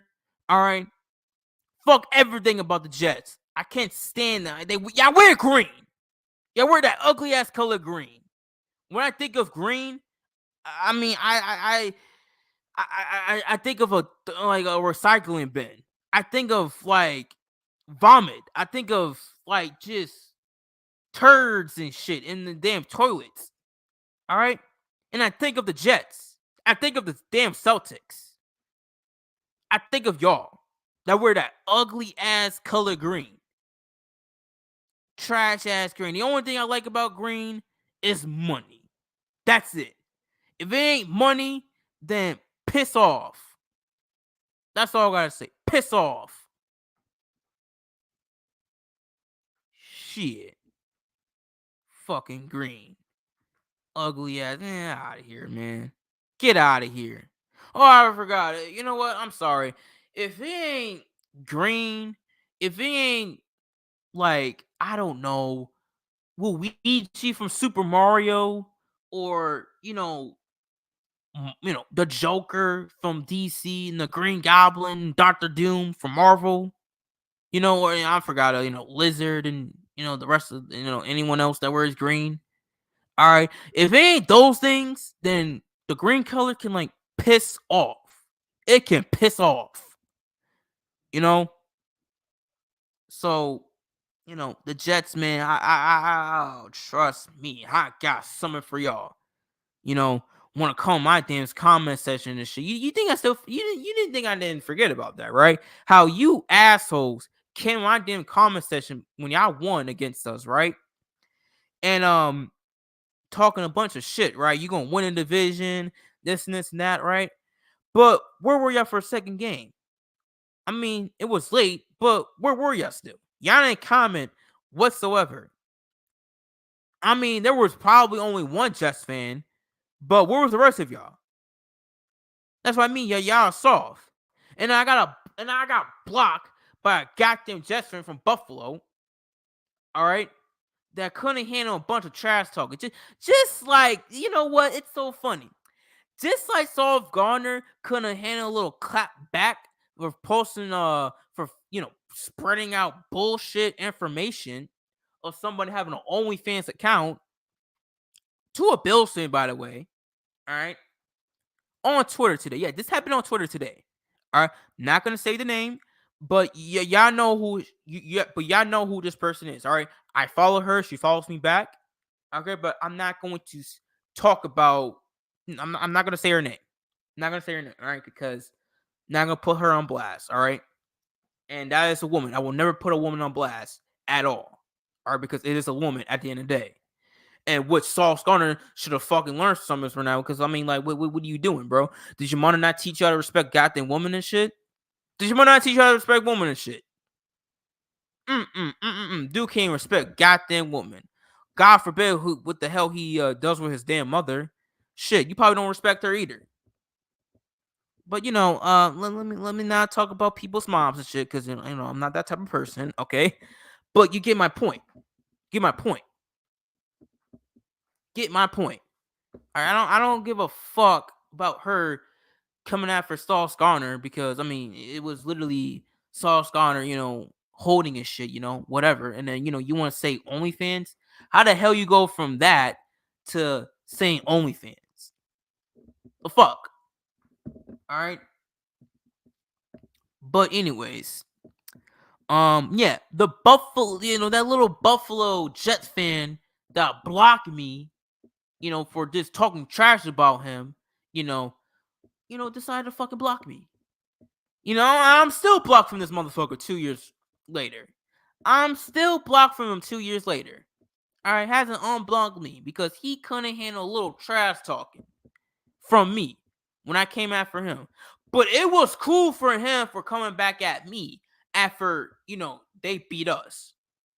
See, that's why I don't like Jets fans. That's why I don't like y'all, because y'all come out that hole y'all come out from when y'all win. Y'all talk a bunch of shit. But once y'all lose, y'all go soft as hell. Y'all go soft. Y'all really do. And then y'all start blocking people. You start deleting posts and shit. Own up. Own up to this. Own up to your shit. Be a fucking man. Be a fucking man. All right? Own up to it. Because you can't just talk trash and then acting like the trash talker ain't gonna come right back to you. And even your own damn players is doing it. Even your own damn players is doing it. So, it is what it is. And also, fuck Emmanuel Outro too. Fuck you too. Emmanuel Outro. Fuck you too. Yeah, you didn't think I seen your you didn't think I seen your comment, even though I blocked your ass. You didn't think I seen your comment, bro, on Sauce Gardner's page? Man, please, fuck you too, and Sauce Gardner. But yeah, man. Jets fans are soft. Jets fans are soft. I might bash the Dolphins fan base, and trust me, they just as soft as Jets fans, but Dolphins fans ain't gonna block you. All right, they might, but Dolphins fans, they gonna fight back. If they gonna fight back. All right, there's some of them that is soft, but they're gonna fight back. All right, because they allow the trash talking. All right, they ain't just gonna run. All right, they ain't just gonna run like Jets fans is. All right, they gonna show their face whether they win or not. All right, you already know about the Patriots fan base. You already know about them. All right, so it is what it is. But Jets fans, they the fan base that talk shit, but then when you talk shit back to them, they run like little bitches. They run like little bitches, and even the damn players do too. They run like little bitches. So they're all soft. They're all soft, and people want to tell me that this is a tough division. You got Tua out here can't take criticism whatsoever from his former head coach. You got Sauce Garner out here deleting Twitter posts and shit because apparently he got clapped back by that fellow Bills fan. And he had to delete it because he was spreading bullshit. What are you, Kendrick Lamar right now? What are you, Kendrick Lamar now? Are you Kendrick Lamar? Are you Kendrick Lamar now, Sauce Garner? Spreading out false information that you don't got no factual information whatsoever. And you're doing it to a woman. You're doing it to a woman. Which makes it even fucking worse. And I don't get it. Like, why is that the first thing you even think of OnlyFans? All right? I get it. There's a lot of women that has OnlyFans. But it ain't just pornography, bro. All right? Just not just for pornography. Or maybe people just have OnlyFans just for other things. But mostly it is for porn. Don't get me wrong. I don't have an OnlyFans account, people. All right, no longer I will ever get one. All right, because I'm not paying for just to. All right, let me not talk about goddamn. All right, let me not be a goddamn goon for a minute. All right, all right, let me not be a damn goon. All right, just talk about women. All right, but look, I'm not. I will never get an OnlyFans. Sorry, I'm just gonna keep it a button. All right, I'm never buying anything just to see a woman nude. Okay, not doing it. All right, if I want to do something for a woman, I'll take her out. All right, that's the only thing I'm paying. All right, I want to take her out to dinner, go catch a movie, hell, go to a goddamn sporting event. You know, fuck it, travel the damn world, travel the damn world with a goddamn girl. All right, that's the only thing I'm spending my damn money on, and let alone buy her things. But I'm not paying for a goddamn app service just to no, fuck no. Fuck no. I got other shit to do than having my sweet time of looking at women. All right. Love woman, but it's whatever. All right, it's whatever. All right. But back to the whole OnlyFans thing. Look, it's just not porn. All right. It is, but not everybody does that shit for porn. All right, they might do that shit for other things too. Okay, so for him to even say OnlyFans, I mean, like, what the fuck? What the fuck? You know? So, like, I mean, the dude Sauce Gardner, man. I mean, shit, you probably expose yourself more than you expose her, even though she doesn't have a fucking OnlyFans. But hey, it is what it is. It is what it is. Because basically, you just said you a freaky ass nigga. Basically. So, hey, man, look. Hey, look. Do what you want to do. Do you want to do. But, yeah, Sauce Gardner can go fuck himself, along with Emilio Acho as well. Them two can go fuck themselves. All right? So, he is just as soft, just like his whole goddamn team. And his fan base, too. So, it's what it is. So, Jets fans, trust me. I got something cooking up for y'all.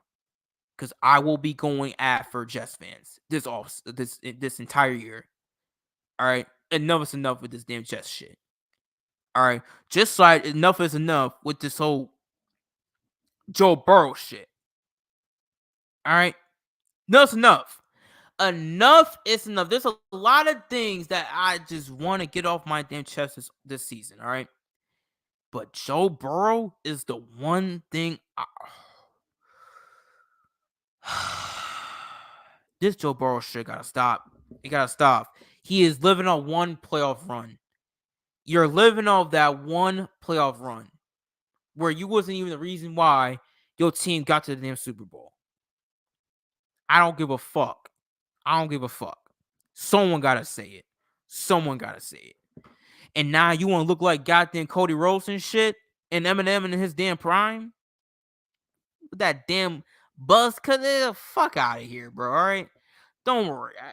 If there's one team I'm going after, it's the damn Bengals. I'm sick of this shit. Somebody got to put these motherfuckers out their goddamn misery. And I probably have to be the one to do it.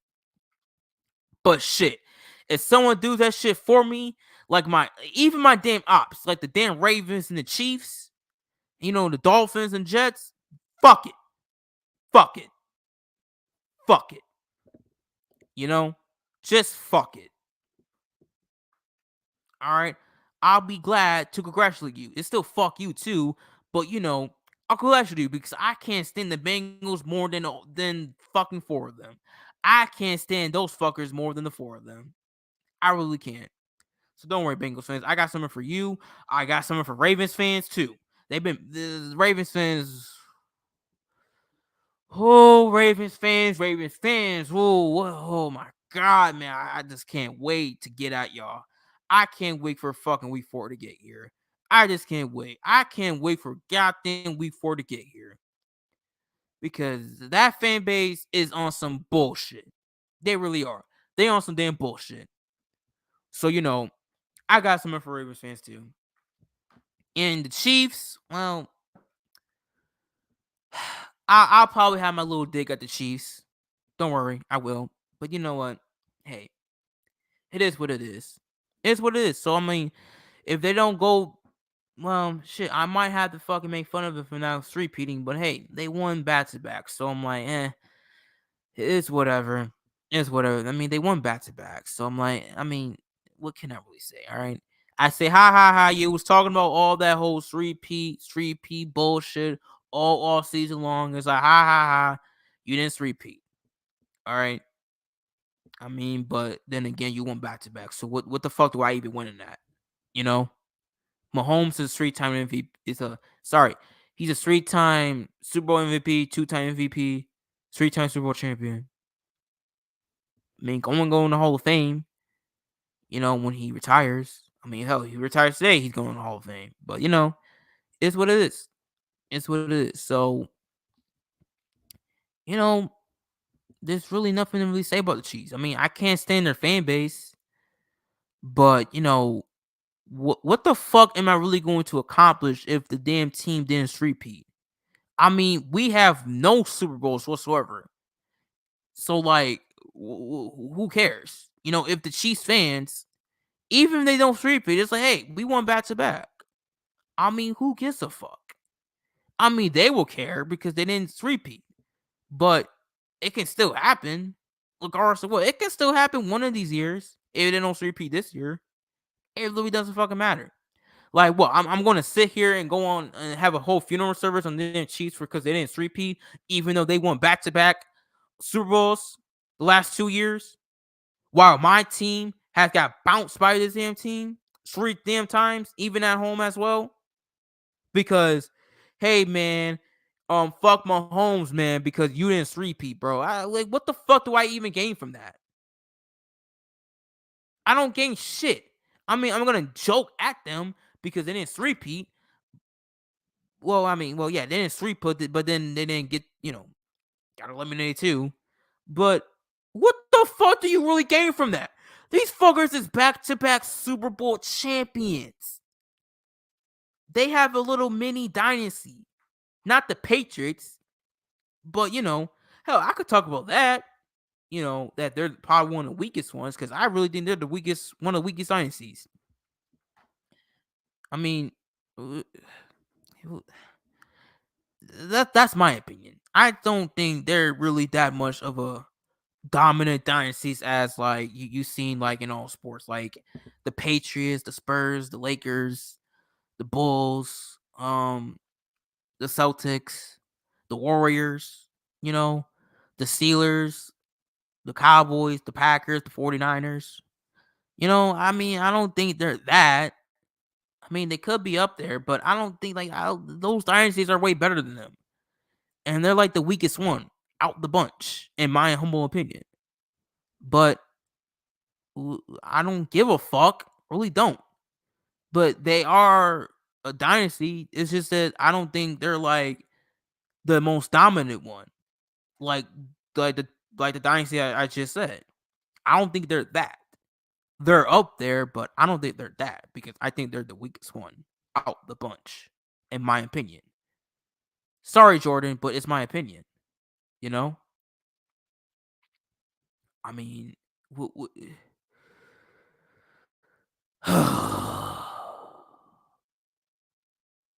mean, like, what the fuck you want me to say?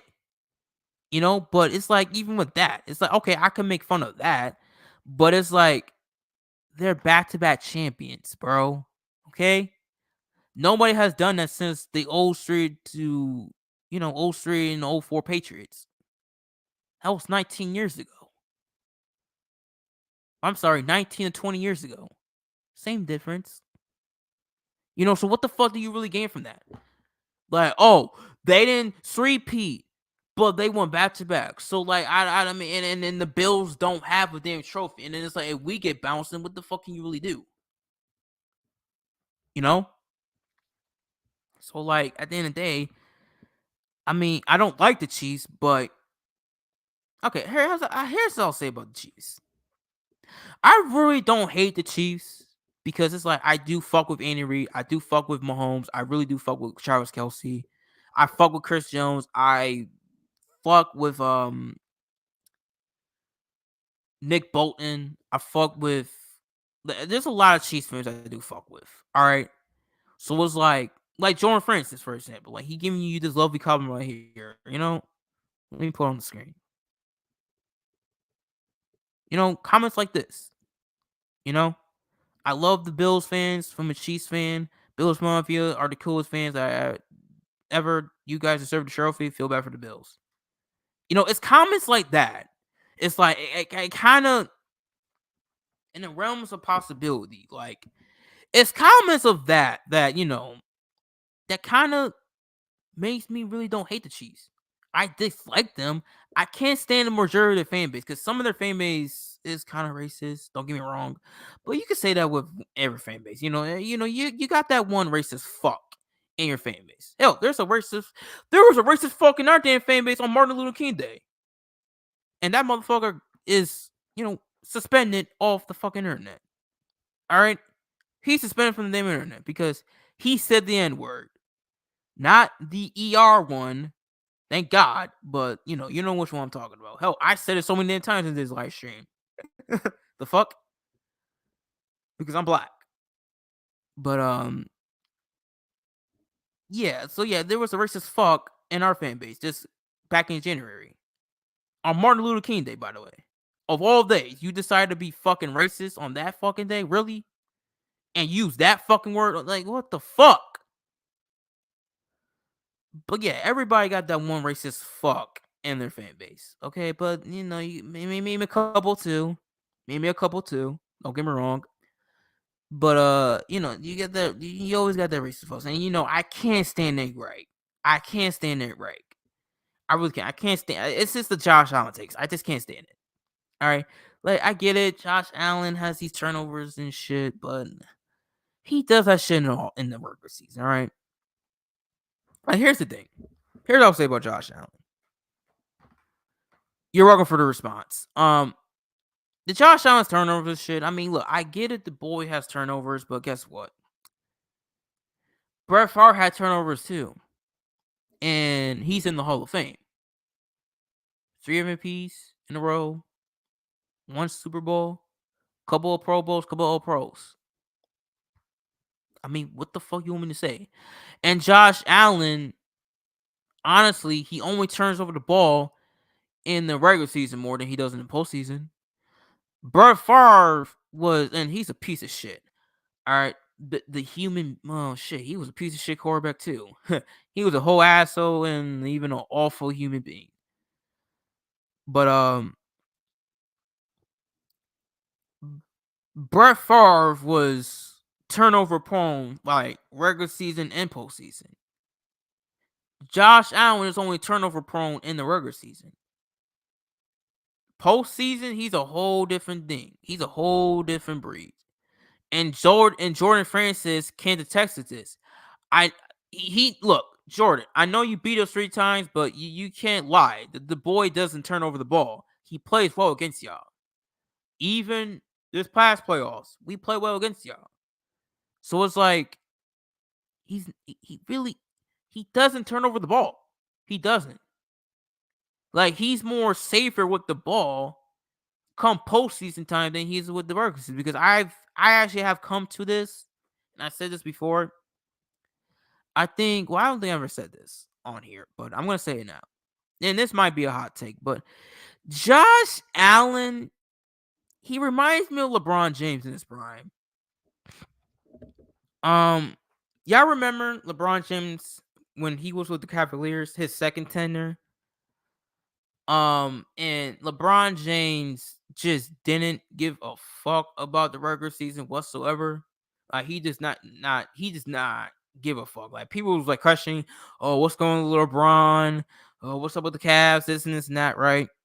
But once we got to like April and shit, well, actually, I'm sorry, March, April, and so on before, LeBron James was in playoff mode because it's time to go, and especially it started right after All-Star break. After All-Star break, LeBron James was a whole different breed. He was like playoff mode LeBron. It's go time. And you already know how he is in the playoffs. So, and the NBA is like longer than the NFL. So what I'm saying here is that LeBron James didn't give a fuck about the regular season because it didn't mean shit to him at all. But playoffs, you already know. Even though it's 4 games, but you're tied, 7 games to go. Or it's a 7-game series. All right. In football, it's only 1 game. It's either you win or you go home. So Josh Allen is pretty much the LeBron James of the Buffalo Bills. Which is why I say if you remove him from this team, the Bills is like a 2-win team. I'm sorry, maybe like a 5-win team. If you remove Josh Allen from this team, we win in 5 to like 6 games at the max. At the max. At the max. We don't win the division. That's for damn sure. We don't win the division. So it is what it is. So that being said, yeah, Josh Allen doesn't give a fuck about the regular season. He doesn't. But once we get to late November, December and shit, Josh Allen is in playoff mode. It's time to fucking go. It's time to fucking go. He doesn't do the same mistakes that he does in September, October, and early November. Sure, those mistakes still come to go in December, don't get me wrong. I mean, late November to early December, don't get me wrong. But when it comes to when shit is on the line, he's gonna show up. It's just that no one else shows up for him. It's only him who shows up. No one else shows up for him. You already know about the defense. They never show up for this boy. I mean, 13 seconds should have proved that to everybody. That nobody shows up. So, it is what it is. I mean, the only person that ever showed up for him was only Gabe Davis and Dawson Knox, too. Hell, even Khalil Shakir has shown up. But that's like it. Stefon Diggs doesn't show up. Cole Beasley barely did. So I'm just saying. Hopefully Keon Coleman shows up for us. But we'll see. We'll see. So yeah, man. The whole turnover shit, man. I mean, he's only turned over the ball in the regular season. All right. Postseason, 21 touchdowns to 4 interceptions. That's pretty good. And he has the lowest percentage when it comes to turnovers in the playoffs.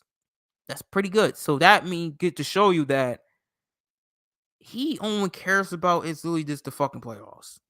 Which you should. I mean, it is the playoffs. Hello. What the fuck? But yeah, Josh Allen doesn't give a fuck about no goddamn regular season. All right. That's just who he is. This is who he is. And I'm okay with that. I'm okay. I mean, is it gonna bother me just a little bit for turning over the ball? Yeah. But we really don't lose games because of the turnovers of Josh Allen. I mean, the only time we ever did was last year against the Jets in the season opener. That was the only time we lost the turnovers because of Josh Allen. All right, was the season over last year against the Jets? Where hell, even with those turnovers, we could have still won it. We could have still won that damn game. We could have still won that damn game besides Josh Allen's turnovers. Which is even crazier than you even fucking think about. So at the end of the day, man, I mean, when you really think about it, bro, he just, yeah, he's a turnover machine, but he's only a turnover machine come the regular season. Postseason time, I mean, he's fucking LeBron James. He's fucking I don't fucking know. I don't want to say Brady. I damn sure don't want to say Brady. But when it comes to that, yeah, it kind of is. And he's kind of like Joe Montana as well. Mahomes, a little bit. But I'm not comparing him to those. Or I can't say Peyton Manning because Peyton Manning was not that good in the playoffs whatsoever. He's not. He was never good in the playoffs. I love Peyton Manning to death. He was my favorite quarterback of all time, but he was not good in the playoffs. He really wasn't. So yeah, that's why I said Montana, Mahomes, and Brady, because they turn it on when it mattered the most.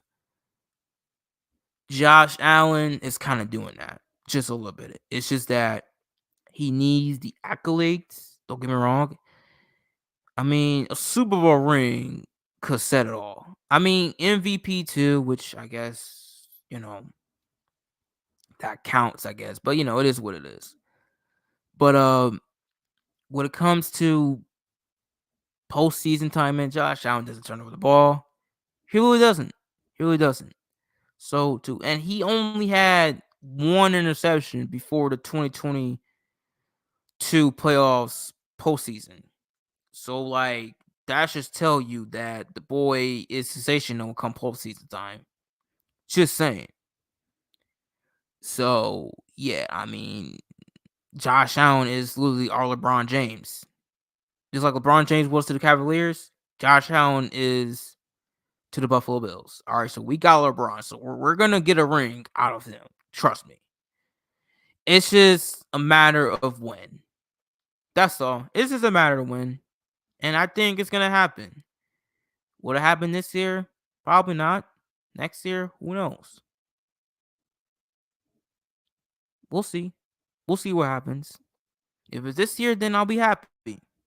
I'll be happy to say that in my final year of college, in my final year of schooling, and ever, the Buffalo Bills won a Super Bowl that year during my final year of college and my final year of school forever. They won a Super Bowl. And I get to hold that with badge of honor. So we'll see what happens. Just like I hold a badge of honor when they first won the playoffs in my senior year of high school. Still hold badge of honor. Could have won a Super Bowl too. But Tom Brady, you already know what he does to our team. All right. And shout out to Tom Brady, by the way, for saying Josh Allen's the second best quarterback in the NFL. So, if the greatest of all time could tell me that my QB is QB2, then there should be no debate who's QB2 at that point. If the greatest of all time say he's QB2, then that's all I gotta say. That's all I gotta say. So even Tom Brady even knows that Allen is better than Lamar and Burrow. So no questions, no debate, nah. And it's a discussion. Tom Brady said it. So Josh Allen is QB2 of the NFL. Tom Brady said it. So, shout out to Brady. He tortured us during my childhood, but Tom Brady knows. Tom Brady knows. So if he said Josh Allen's QB2, well then hell. There's nothing you should debate about. If the GOAT said it, then there should be no debate. Fuck Lamar's MVPs. Should have never won an MVP last year, in my opinion. Fuck Joe Burrow's one and done Super Bowl appearance. Even though I don't think that's really a accomplishment of you going to the Super Bowl losing it, but hey, it is what it is. I mean, I'm a fan of a team that went to 4 straight and we lost them all and we get bashed for it. But this dude gets a pass for it because he goes to it and he lost it. I mean, like, when have you fucking seen the quarterback talk about... When have we ever seen the losing Super Bowl quarterback talked about more than the actual guy that actually won it? Like, I feel bad for Matthew Stafford. I really do. Like, you won the Super Bowl, yet they're talking about this dude. Like, what the fuck? But hey, it is what it is. It's what it is. And I know you're going to stay here and say, well, they were talking about Josh Allen more in 13 seconds than Mahomes. They come in clutch. Okay, well, first of all, Allen didn't even get the damn ball in overtime. I mean, that game, technically, Josh Allen literally walked off the fucking field and beat the Chiefs. It was McDermott and Leslie Frazier didn't do their fucking part. That's all. Josh Allen walked off the fucking field. He scored that damn touchdown and walked off the fucking field as the damn winner. It was our damn coaching staff that didn't do their fucking job at the end. So what the fuck you want me to say about that? Okay, like who gives a fuck? And no, we did not change the overtime rules. Okay, and that's another thing I can't stand about Chiefs fans. Like the Chiefs fans act like they wasn't bitching and moaning, complaining about the overtime rules getting changed when Brady did the same shit to them a few years back. And I even said then that the overtime rules should have been changed. I said the overtime rules should have been changed like a decade ago. Because I think that shit is the most stupidest rule that they could ever like do. Like, you telling me that once you get the ball and that team scores the touchdown, it's over. But yeah, if they fucking kick a field goal and the other team gets a chance, it's like, what the fuck? Like, no, the field goal should imply the Saxon rules that you imply for the touchdown. All right, because if first of all, if the team gets the first ball and they score a field goal, the game should be fucking over because it's still points. They still score points. Like, that's why the overtime rules is the stupidest shit ever. It really is the stupidest shit ever. Putting tiebreakers and shit. Like, what the fuck are we doing? Like, you don't see ties in college football. I believe so. You damn sure don't see that in the NBA. They go whenever. College basketball, they go whenever. Why is the NFL the only sport that they can't go on forever with their fucking overtime rules? But yet when you have the game at 0-0 and regular season, oh, it's a draw. You telling me you can have a fucking second overtime in the regular season? We can decide a winner? Really? Like, what? Oh, so what? Both teams fucking win? No, I say both teams fucking lose. That's what I fucking say. Both teams fucking lose. Get the fuck out of here, man. And I think that shit is stupid in boxing too. With draws too. I think that shit is stupid too. All right? I think that shit is stupid too. And boxing is don't get me started with boxing. All right? That shit is definitely fuckery. I don't care what anyone says. That shit is the most rigged sport ever. I don't care what anyone says. I'm taking that shit to my damn grave. All right. That shit is rigged as fuck. That shit is way more rigged than fucking football and basketball combined in one. Don't care what anyone says. All right. But overtime rules is the most stupidest thing ever. And the kickoff rules, oh my God, man. I mean, like, the NFL is just the gift that keeps on coming. Really? Really? Like, you mean to tell me if somebody like the kicker kicks it off in the back of the end zone and it's a touchback? Oh yeah, with 25 yards moving down the field for the opposing team. Are you fucking for real right now? Gonna give them clear, good field position? Are you fucking for real right now? Oh my God, man, that is the stupidest rule they added since the damn taunting rule. Like, what the hell with these fuckers on the offseason during the damn meeting? Like, really? That was a good suggestion? The kickoff rules? Changing the kickoff rules was a good suggestion. Oh my God, man. The NFL, bro. I can't stand the NFL. I really do. I really can't, bro. And it's gonna get even worse because this dude really signed a whole new contract deal. It's like, oh my God, we're stuck with this fucker for God knows when. Shit. This dude might still be This dude could still be commissioner of the damn NFL until I'm fucking probably in my damn 40s. Oh my God, bro. Roger Goodell gotta go. Roger Goodell got to go, man. He just gotta go, man. I can't stand Roger Goodell whatsoever. I really can't. He's got to go. Him, Adam Silver. Well, you know what? Adam Silver, I mean, he be doing some shit, but I know damn well he won't be changing a bunch of bullshit like this. I mean, like, what the fuck? But both of them is fucking soft. All right, both of them is fucking soft. All right, that's what I gotta say. Mostly Goodell more than Adam Silver. All right, you know what I mean? Giving out fines and shit. Like, bro, this dude Josh Allen really got a fucking fine for pointing out a goddamn player.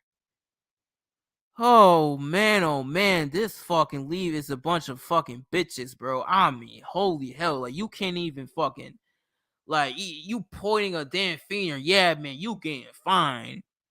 Really, really,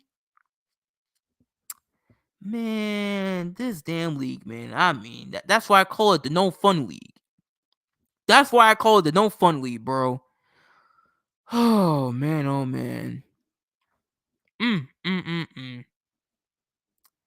But yeah, man, the overtime rules, man.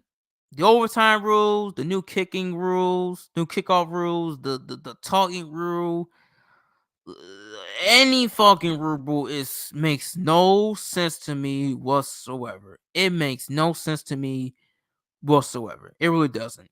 It really doesn't. Really doesn't. So the NFL, just like the WWE, was better off without Vince McMahon. It's better off without Roger Goodell. Just saying. Because you're telling me that the WWE is now all of a sudden good again, and now you got everybody watching this shit again, and they got rid of Mister Another Freak Man, which everybody been doing, by the way, and Vince McMahon. You mean to tell me that once Triple H took over, and now all of a sudden WWE is now good again, and everybody is now back to watching this shit again? I mean, SmackDown is on right now, which I'm about to do once I end this shit. You know? So, just saying. So, I'm just saying, like, the NFL is kind of in a little bit of a tough spot, Because this shit right here with this new kickoff rules, man, that shit gonna fucking drive a lot of fans away. I ain't gonna lie. Hell, if you even make the damn Chiefs win three in a row, matter of fact, if you make the Chiefs win the entire decade, man, everybody gonna stop watching this shit. Everybody gonna stop watching this shit. So it is what it is, and we can't allow that shit. We cannot allow that shit. So it is what it is. So that's why I said Roger Goodell got to fucking go. He's got to fucking go. Been saying since day one. Roger Goodell is probably the worst thing that's ever happened to the fucking NFL. It really has. I mean, Roger Goodell is the worst thing that's ever happened to the great sport of football. Like, ever since that whole Ray Rice situation, bro, I mean, like, the dude's been a whole sucker, bro. He really has. Like, he's been the league's been like, I don't know, man. Like, the league's just not been the same. Like, the way how he handled that whole Race Rice situation, man, was just so fucking bad. And then even after it got worse. It got worse. Like, Calvin Ridley got banned for a year for gambling. But yet, dudes who's out here beating women and doing domestic violence shit, like what's that dude's name? Rashee Rice? Well, why the fuck is this dude not suspended? Zay Jones got suspended today. But Rashee Rice didn't get suspended. Hell, probably fucking suspended for a goddamn year over the shit that he just did over the offseason? Really? That should tell you everything you should know about fucking Roger Goodell. That motherfucker don't give a fuck about domestic violence. But yeah, let me go fucking gamble on the goddamn Atlanta Falcons and let me get suspended for a fucking year. Because that makes fucking sense. Oh yeah, man, gambling is way worse than domestic violence, man. Gambling is way worse than somebody crashing into somebody on a goddamn highway, possibly fucking losing their goddamn life, including his. That's why I say he's the fucking worst thing that's ever happened to any league. to any North American sports league. And you know what? He's a fucking puppet. He's a goddamn puppet. He really is. But you know what? I don't want to get into that shit because I don't want to get my channel taken down and I don't want to get goddamn killed today. All right? I don't want the goddamn you know who coming at my goddamn door and taking my goddamn life. I don't want that shit. I don't want that shit. All right? So I can talk about conspiracy theories all I want to, but that ain't the time and place. All right? But I'm just giving you what I want to give you about that. All right, with the whole overtime rules. Okay? And everything else that is wrong with the national the no fun league. You know? So that's what I want to give y'all. My thoughts on that. Okay? But as I was saying before I went overboard, look, Chiefs fans, you bitch and moan about the overtime rules first, okay? So don't come after us. And also, no Bills fans even. We didn't lose the game because of overtime. Okay, we lost the game because Sean McDermott was a fucking pussy. He was a pussy. He was a coward. He was a fucking idiot. Along with Lacey Frazier, too. Alright? And he choked fucking hard. Choke harder than your favorite goddamn porn star. What do you want me to say? What do you want me to say? So no, we did not lose that game because of overtime. We lost that game because our idiotic head coach and our fucking defensive coordinator couldn't come clutch up and decided to go fucking, I don't know, giving the Chiefs a lot of slant routes and shit to get a easy ass field goal, or, you know, not just an easy ass first down, but to get to field goal range just that quickly. And you knew who the hell they were throwing to. Hill and Kelsey. How the fuck you don't cover either one? How the hell you don't send the pressure? I don't get it. I don't fucking get it. Like, how the hell do you fuck that up in 13 seconds after your QB just went down the fucking field and to give you the potential game winner so you could go on and host a home playoff game at home in the AFC Championship game against the Bengals, where we could have actually beaten that Bengals team, and you already know we would have won that damn Super Bowl against the Rams, believe it or not. But you know what? They fucked it up. They fucked it up. That was the fucking year we should have won the goddamn Super Bowl. So no, overtime rule was not the reason why we lost. I mean, excuse me. The overtime was not the reason why we lost. It's because our, you know, McDermott and Lazy Frazier are just a bunch of fucking idiots. All right. So you know, it is what it is. But yeah, Allen is our LeBron James to our beloved Buffalo Bills. All right, does not care about regular season whatsoever. All right, and the turnovers doesn't really mean shit to me at all. All right, as long as he's not doing it in the playoffs, that's okay with me. As long as we win 10 plus games, that's okay with me. All right, but I do think the turnovers is going to come to a limitation this year, since now we don't got the cancer, you know, just shouting and yelling and, you know, telling him to force feed the damn ball and give me the ball and shit. You know, we're gonna see a spread ball offense, and Josh Allen is so excellent when it comes to spreading ball. All right, we saw that actually in 2020, and all of a sudden in the last 3 seasons, you know, we just saw force feeding the damn ball. So, you know, I mean, I don't know what the hell happened with that, but, you know, I guess when you have a total diva on your damn team, I mean, shit, I guess you could become a turnover king, I guess, you know? Who the hell knows? But, look, that's what I think the offense is gonna look like. Is spread offense and shit, spreading the ball around, feeding everybody because everybody eats, like Joe Brady and Josh Allen said. All right, so that's what I gotta say about that. But yeah, I do think that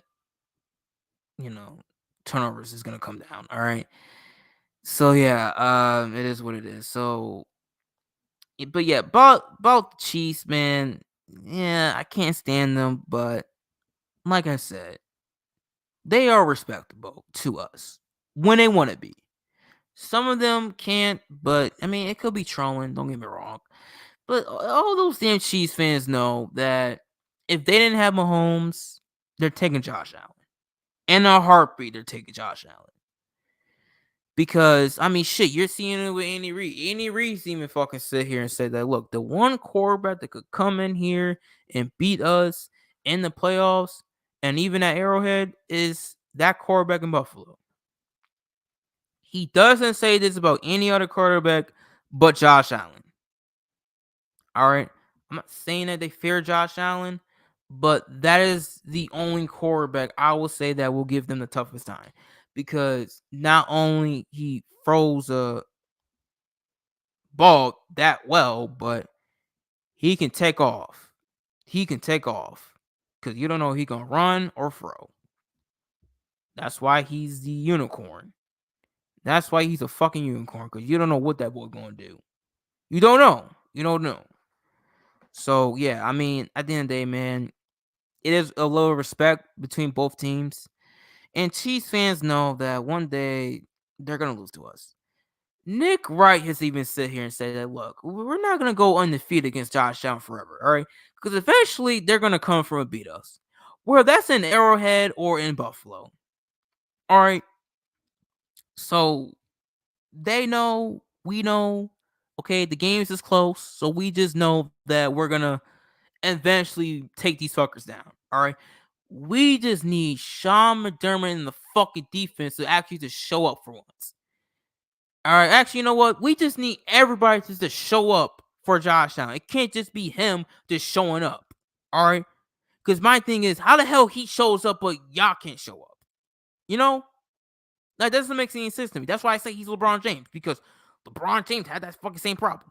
He showed up, but not everybody else did. In Cleveland, by the way. In Cleveland, by the way. Hell, you're even seeing it with the damn Lakers. You saw it somewhere in Miami.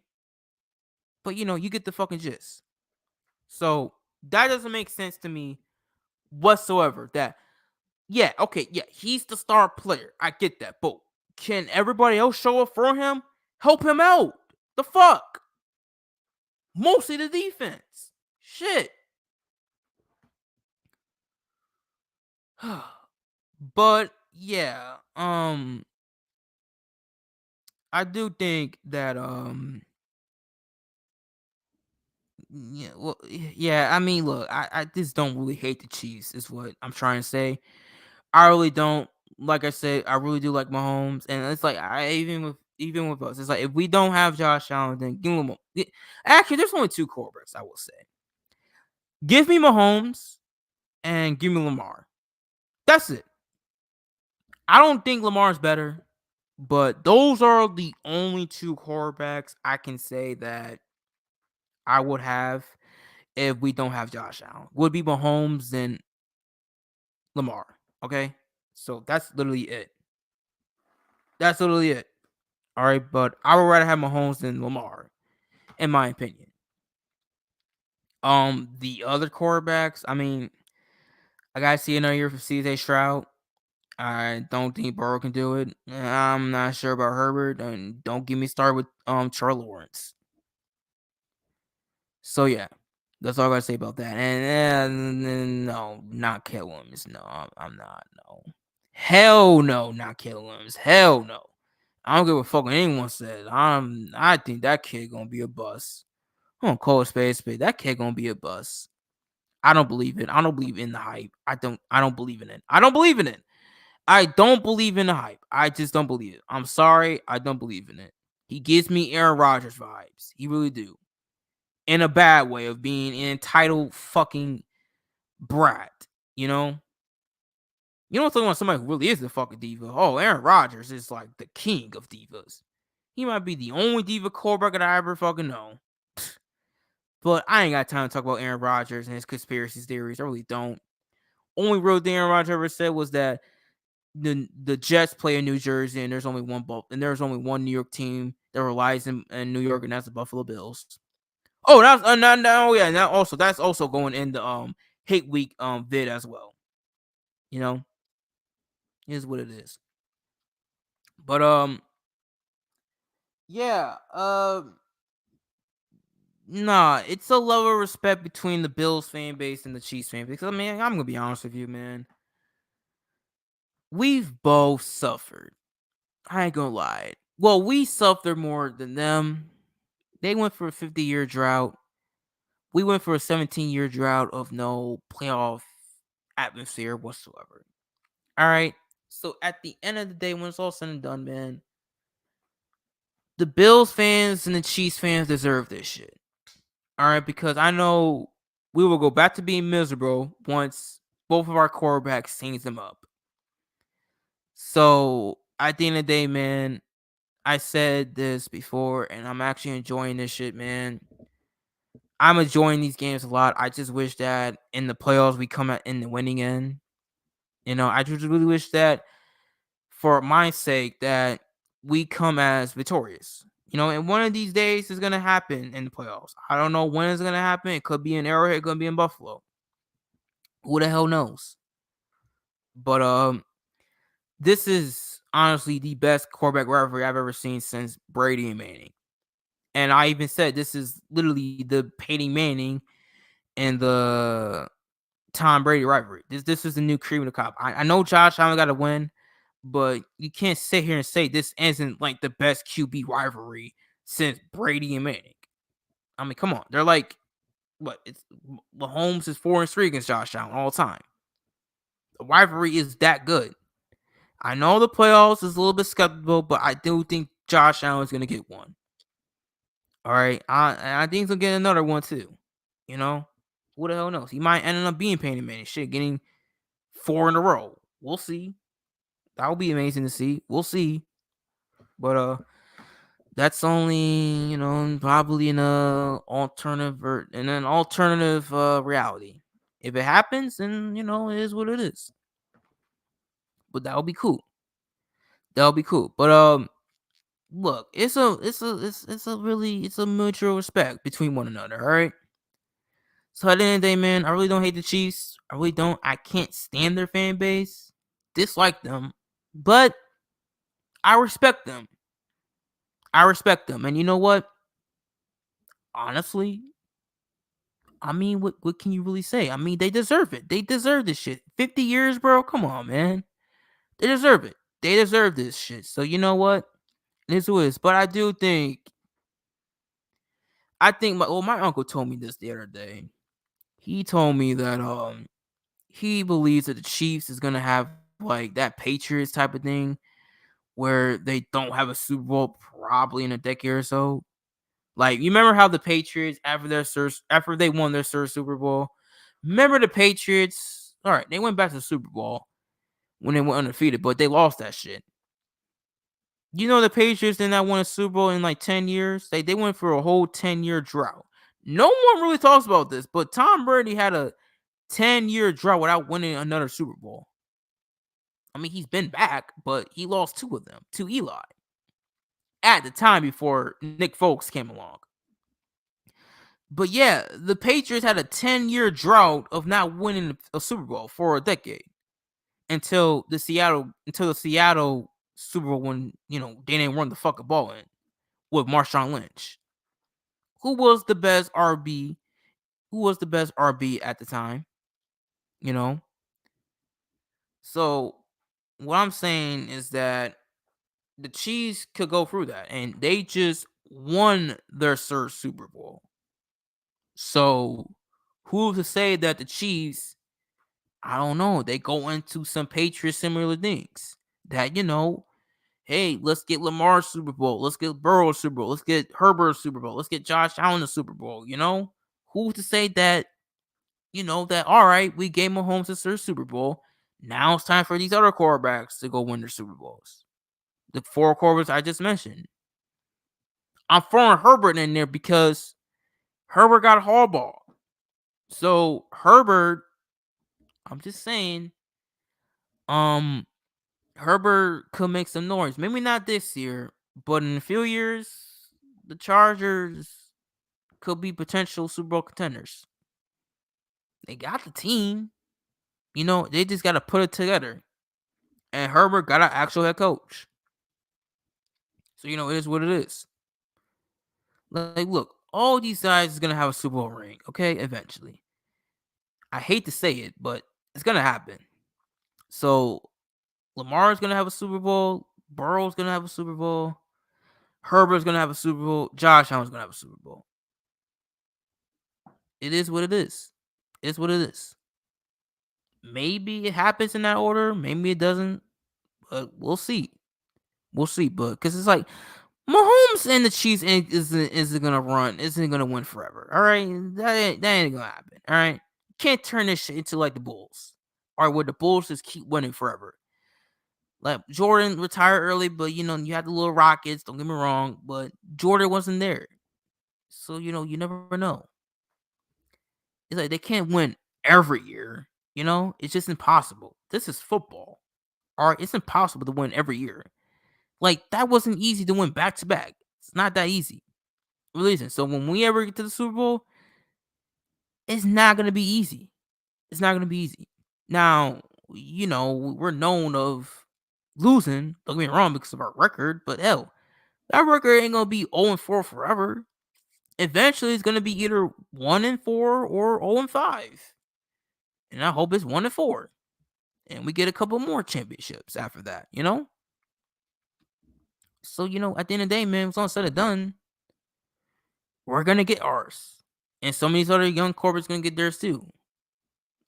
That's what I just mentioned. These other quarterbacks, I don't know. I don't know. I don't know about the CJ Strouds. I don't believe in Trevor. I don't know about Caleb Williams and Jalen Hurts. Anthony Richardson. I don't know about them. I don't know. The dude who's hurt in Minnesota. I don't know. Jordan Love. I don't know. That Prescott. Hell no. Tua. Hell no. Purdy. Fuck no. Well, who knows? Who knows for Burt? Who knows for Purdy? But I don't think he's gonna win a Super Bowl. I don't know. I don't know about that one. Baker Mayfield. Nah. Sorry, but nah. Jared Goff. Nope. So I don't know about these other quarterbacks. I do know the other 4 is gonna get their Super Bowls. I honestly believe that. The other 4 is gonna get their Super Bowls. Because honestly, you know what? When I really think about the top 5 quarterbacks, those are literally the top 5 quarterbacks. In my opinion, in my honest opinion, those are the top 5 quarterbacks, I believe, in my opinion.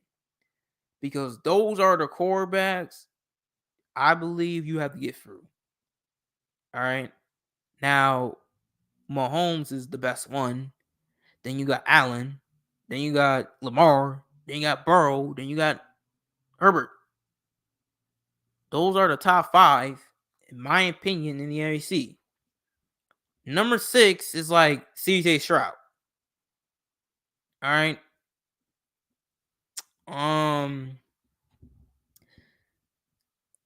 Aaron Rodgers. I like Tua over Herbert. I like Tua over Lawrence. All right, even though I think there's the same quarterback, slightly same quarterback. But Anthony Richardson could fucking surpass him all. Who the fuck knows? So I don't know. But the main five, oh yeah, those are the top five in the AFC. Hell, probably top five quarterbacks in the NFL right now. You know, I know Herbert's a little bit debatable. I know that, but I mean, the boy's good. The boy is good. So, you know, hey, it is what it is. It's what it is. So we'll see with Harvard. So, you know, it is what it is about that. But yeah. But when it comes to best QB rivalry, oh, hands down it's Mahomes and Allen. Hands down it's Mahomes and Allen. The NFL found something with that. So, you know, it is what it is with that. But look, like I said, Chiefs fans deserve this. Bills fans deserve this. And even the Ravens. Well, the Ravens always been successful, so who cares? But Bengals fans deserve this. Chargers have some success years as well. So the main three fan bases deserve it is KC, Buffalo, and Cincinnati. All right, much as I can't stand the three, Baltimore, Cincy, and Kansas City, they honestly deserve it. All right, even though Baltimore's always been successful, but they deserve it. They deserve it. So there's nothing I can say about that. All right. But when it comes to Chiefs fans and Bills fans, man, I mean, it's a mutual respect. It's mutual respect. It's not a mutual respect when it comes to the Bengals and the damn Ravens. All right. Chargers. Yeah, there's no beef. There really is no beef. The Chargers have beef with the Dolphins fans. All right. But Herbert and Allen, I mean, the Chargers fans knows what's up. The Chargers fans know what's up. All right, they know what's up. All right, so they respect Allen, they respect Mahomes. They believe Herbert is number 3. I don't know, because I think, well, you know what? In my best belief, I do think Herbert is kind of better than Lamar and Burrow, but not just that much. Because I don't really believe Burrow's really the best quarterback in his whole draft class. I think Herbert is. All right. He's second, though. Burrow is second, along with Jalen Hurts third and Jordan Love fourth. And you already know the worst one is Tua. All right. So, you know, that's all I got to say about that. But I honestly think that Herbert is slightly better than those two and Lamar and Burrow. But it's not really. But it's really close. It really is close, though. All right. It really is close, in my humble opinion. It really is. It really is. So yeah. But yeah, Chargers fans, they don't really. I mean, you don't see Chargers fans that much, so you know it is what it is. Cause their fan base don't really exist. Sorry, you don't. But they're cool. They're cool somewhat. They're not. No, they're not on the whole Allen shit. All right, they know what's up with the whole Allen and Herbert thing. All right, it's just the whole Tua and Herbert thing. This is fucking retarded. All right, Herbert is clearly better than Tua. I don't give a fuck. He's clearly better than Tua. Always will be, always has been. I'm sorry. Always has been, always will be. So there's nothing you can say about that at all. But if the Dolphins ever had Herbert, I would take them actually seriously. Because now it's like, oh shit, they do got a quarterback. Fuck. You know what I'm saying? Shit, they might actually win a division. Who the fuck knows? But Herbert tends to, you know, have that choking ability. Although, you do have some game-winning drives, though. So, I don't know. Don't know. But we'll see. We'll see with Herbert. But as I was saying before, look, it's mutual respect when it comes to Chiefs fans and Bills fans. All right, they respect us. We respect them. Even though we could be back and forth and shit, you know. I can't stand having your fan base, especially Nick Wright and those racist fucks. Majority of them. But Chiefs fans know they know one day we're gonna get them. All right, they know one day we're gonna get them. All right, so it's what it is. I did say that. About my uncle about the whole Chiefs thing about them having a drought. I mean, it could happen. I don't know about them having a 10-year drought. They might have. Oh yeah, that's exactly what I was talking about. Shit. Yeah. So yeah, we're back on that. So I'm so fucking sidetracked, man. you know. Um. Yeah. I mean, like, look, they're not gonna win fucking forever. All right. They're just not. It's not happening. All right. Like if that happens, man, then like I said before earlier, a lot of people is gonna stop watching this shit. That's not shit. That's not good. That's not good.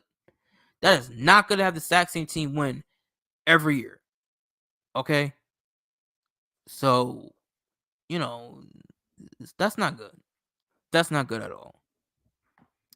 So yeah, but I don't know. I don't think I honestly don't think the Chiefs is gonna go back to the Super Bowl this year. I don't think so.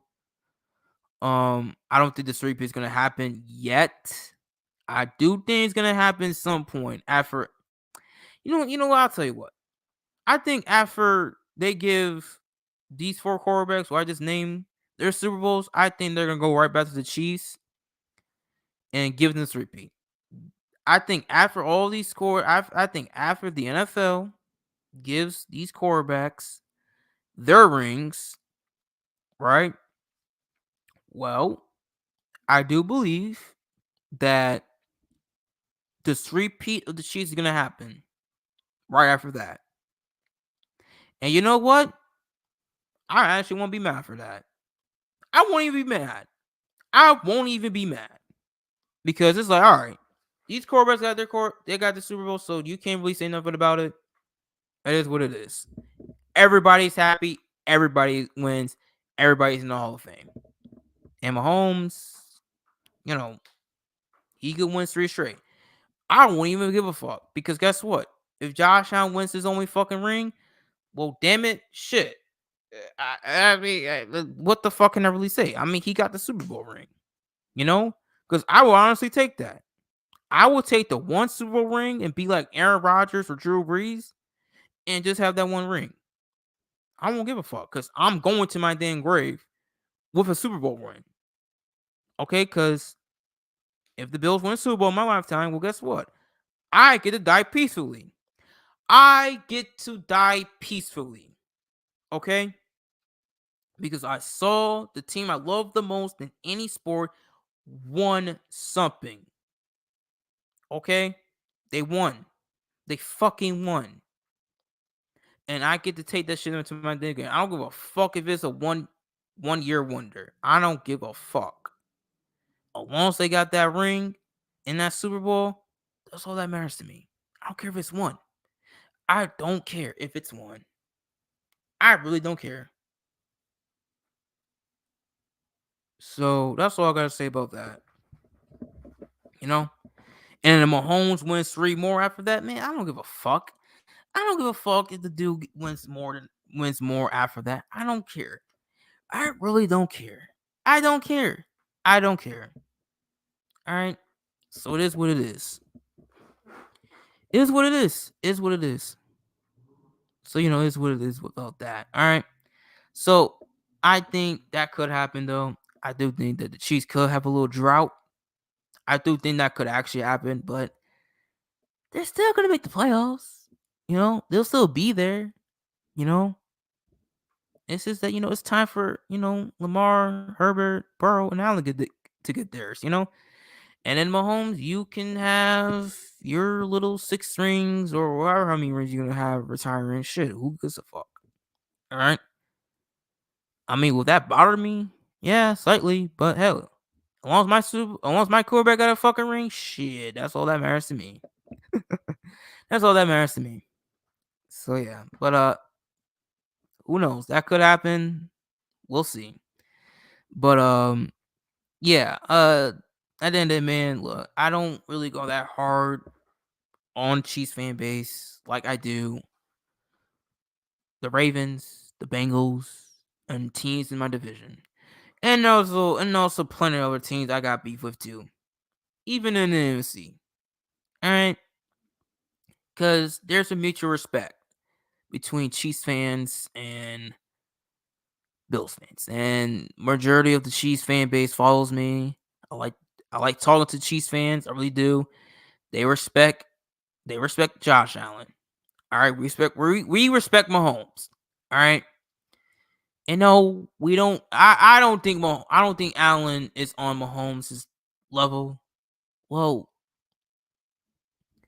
maybe a little bit, but not like What I'm trying to say here is I think the problem is that we're not trying to say the accolades. I just say that they just play a similar type of they're just on the same level when it comes to just stats wise. Now, obviously, Mahomes smokes him in every single category, but I think the problem is that we get caught up with the whole accolades Mahomes got, and to Josh Allen's none. And it's you can't really debate that at all. So no, Allen is not in Mahomes' territory. I mean, he's just as good as Mahomes, but Mahomes is just greater. That's all. That's all. That's all. And there's nothing, and you can't dispute that at all. That's just the God honest truth. So it is what it is. But if Allen wins 2 MVPs, wins 3 Super Bowls, wins 3 Super Bowl MVPs, then it's all right. Then we can talk. But until that happens, it is what it is. It is what it is. But yeah, I don't really go after them that much though. I really don't. But I will make fun of them if I want to. So it is what it is. Is it because you got a little soft spot for the Chiefs or something? I mean, there's a lot of fucking teams I got a soft spot for. All right, I got a soft spot for the Saints fans. I love the Saints fans. I love them. I love them to death. It's just that I can't rock with Derek Carr. That is the only problem. I can't rock with Derek Carr. So yeah, I can't rock with him. Nope. I can't rock with Derek Carr for my damn life at all. Can't do it. Can't do it. Nope. Can't fucking do it. Can't fucking do it whatsoever. And the Eagles. I like Jalen Hurts. I really do. I'm pissed about that damn game. Still am. But it is what it is. It's what it is. Steelers. Majority of my family is Steelers fans. I do got family in Pittsburgh. Don't get me wrong. So I don't got a little something for the Steelers fans, And the Chiefs fans, well, I mean, what can I really say? I don't really like y'all, but I mean, hey, it's mutual respect. I don't got a soft spot on them. All right, I don't fucking don't. All right, but I respect them. All right, so I don't really talk bad about them that much. Hell, I did a whole hype video with Mahomes and Allen just 2 years ago. Not a lot of views, but hey, I thought the video was okay. It was okay. It wasn't great, but it was okay for the most part. So it is what it is. So yeah, that's all I gotta say about that. It's just mutual respect at the end of the day. I can't stand half of their fan base, but I do respect them.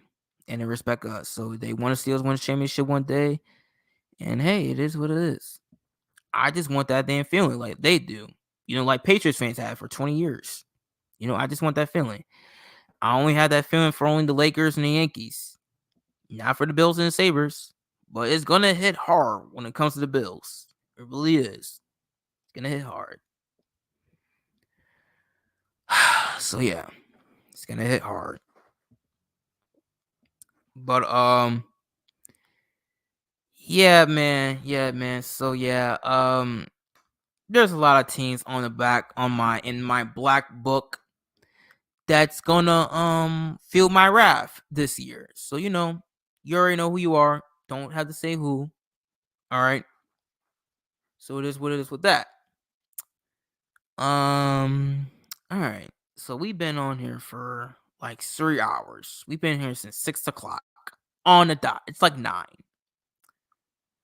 Um. So what do we talked about the Diggs trade. We talked about the season preview, and then along with the youth movement was literally just about us having younger players, like literally having a whole younglings, having young players on both sides of the ball, especially on defense more than offense. All right, that's where we're revamping the whole operation at. All right, we're retooling this year. All right, not rebuilding. All right, we're retooling this year, people, not rebuilding. All right, the only time we would be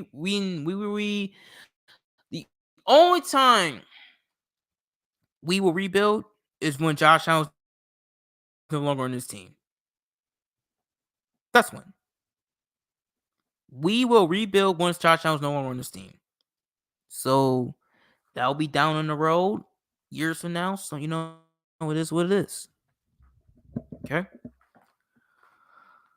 So yeah, that's what the youth movement is. It's basically both sides of the ball, mostly on the defensive more because there's a lot more younger guys than older guys. So there's some veterans, don't get me wrong.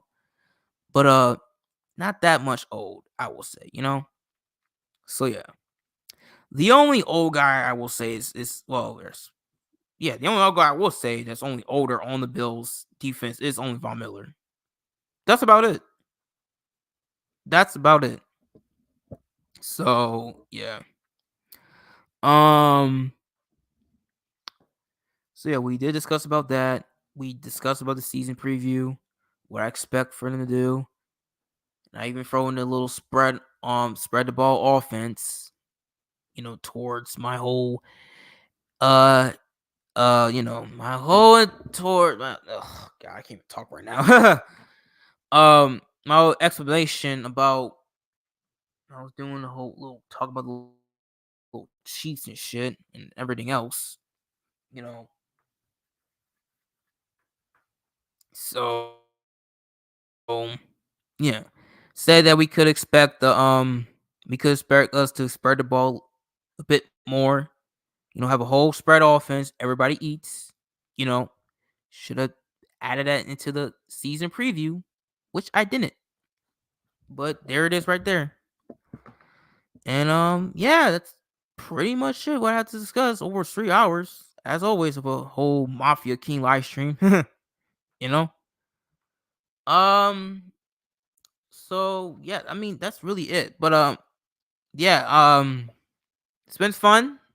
I'm back. I'm back. I'm back. I'm back home. I was supposed to be back in April for the Lakers playoffs, but that never happened. So it is what it is. But I'm back now. I'm back for football. Football season's upon us, people. And I'm gonna be coming back for a contact video. Dropping you some Bills contact this year. Just for games I'm interested in. Like the Texans, the Ravens, the Chiefs, always the 49ers. I said the Jets. I said the Dolphins. I forgot the Dolphins, right? Um. Oh shit! Right. The Seahawks. So, all right. Um. All right. So we play the Seahawks this year, right? So, like I said, Phenom, right? Phenom and I discussed, right? I think this was when the schedule was released. Phenom and I discussed that we're gonna do another live stream like we did 4 years ago when I was called RD706. When I had Phenom coming on the channel and discussing about the Bills and the Seahawks, what do we expect? Yada yada yada yada. I'm gonna have Phenom come back on the channel. You know, it's been a minute. It's been a minute since. I'm joking. No. It's been a few years since I have Phenom on the channel. Don't get me wrong, but you know he's coming in. He's coming to my channel as a brand new name. You know, so it is what it is. But yeah, I will have Phenom on the channel. We will be going live. We're gonna talk about Seahawks, you know, and then if we go overboard, then we go overboard. Shit, because that's what me and Phenom do. All right, we go a little bit overboard. All right, and that's what makes us bros. You know, we've been knowing each other for 4 to 5 years. You know, so hey, man, it is what it is. Is what it is. But yeah. So hold on, let me check. When do we play Seahawks? We played in week 8. So let me see. That's in hold on. That's week 8. So let's see. Oh, that's around Halloween time. All right, so the 20 27th. Okay. Shit. Fuck. Oh, you know what? I'll have that shit on Friday. Yep, cuz you know what? Yeah, all right. So my school schedule, right, y'all? I only have classes. Well, I have 2 in-person classes, like Monday, Tuesday, Wednesday, and Thursday.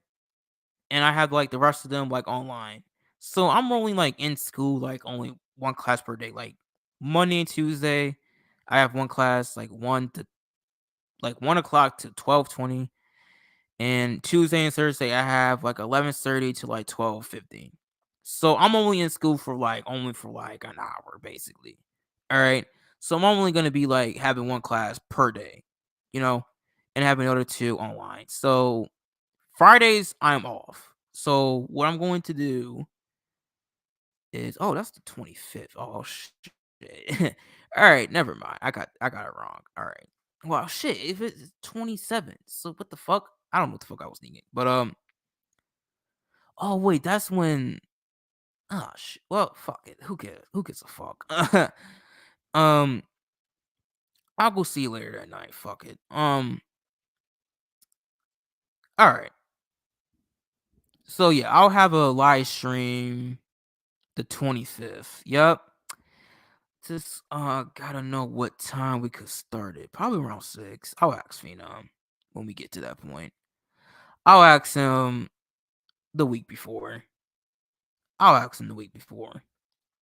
And say, hey, yo, bro, we gotta you wanna do this live stream for next week, Friday, like whatever time you available at. Cause I don't have no school at all that day. I'm off that day. So that's my free day, you know? Want to go live, just chop it up, talk about what you expect from your Seahawks and what I expect from the Buffalo Bills that week, yada yada yada. And and likely he's gonna say yes. All right, so I'll have it, I'll have it I'll have it set up that day. All right. If not, then well shit, I'm not making no damn hate week video. The fuck. All right. So yeah, that's exactly what I will do. I will do a whole live stream on that. Previewing the Seahawks versus Bills. Well, actually, Bills versus Seahawks since that game is in Seattle. Which honestly, we won that one in Buffalo 4 years ago. When they had Russell Wilson. So it is what it is. So hell, shit. Might be looking for some revenge 4 years later. Shit, who knows? But whatever. But yeah. So yeah. Excited for that game too. Rams. I guess the Lions. Who cares about the Lions one? I don't care about the Lions one. I really don't. And I guess the Jaguars. Yeah, I don't care about those games, honestly. Same thing with Cardinals. Those are the only 3 games I don't care about. I really don't. Don't really care about the Patriots, even though I, personally, still a little personal. I'm not really done with the Patriots really yet. Still haven't, still haven't eased that pain, for the shit that team has caused me, since I was a little kid, So, still not done with them, but don't really care. All right. And I really don't really care about the Dolphins really that much. We really own that team, so who gives a fuck, really? Don't really care, but we have a primetime game Thursday, so it is what it is. So yeah. Yeah, and that's that same week, by the way. So yeah. Oh shit, yeah. So y'all could expect a video out. Oh yeah. Here's what I'll do. Hold on. Yeah, that's the only games I don't really care about. Cause only games I really care about this year is number 1 Texans, number 2 the Chiefs. Oh, I'm sorry. Well, actually, yeah, number 2 the Chiefs. Number 3 is the Ravens. Number 4 is the 49ers, and number 5 it's like the Seahawks. And actually no. Sorry, the Jets. So those are only the games I only care about. And the honorable mentions will be Seahawks and Rams. Outside that, I don't really care about any other game. I really don't care about the Jaguars. Oh, the Titans. Yeah, another they don't care about. The Colts don't care about. Yeah, I don't care about those games, honestly. I really don't. Although the Jaguars game, we really gotta beat the Jaguars. They have some voodoo over us. I don't know what it is, so we gotta beat the Jaguars. We have them here in Buffalo, Monday Night Football, so we gotta beat them. It's in Buffalo. We have them in the last 2 games was in London and in Jacksonville. We could have fucking won both of those games actually. So here's what it is. So yeah, we gotta get them in Buffalo. All right, we gotta end this whole slid against the Jaguars. All right. So yeah, and luckily we get a whole rest break. So and we get to pay for these dudes for 10 days or 11, whatever. So yeah,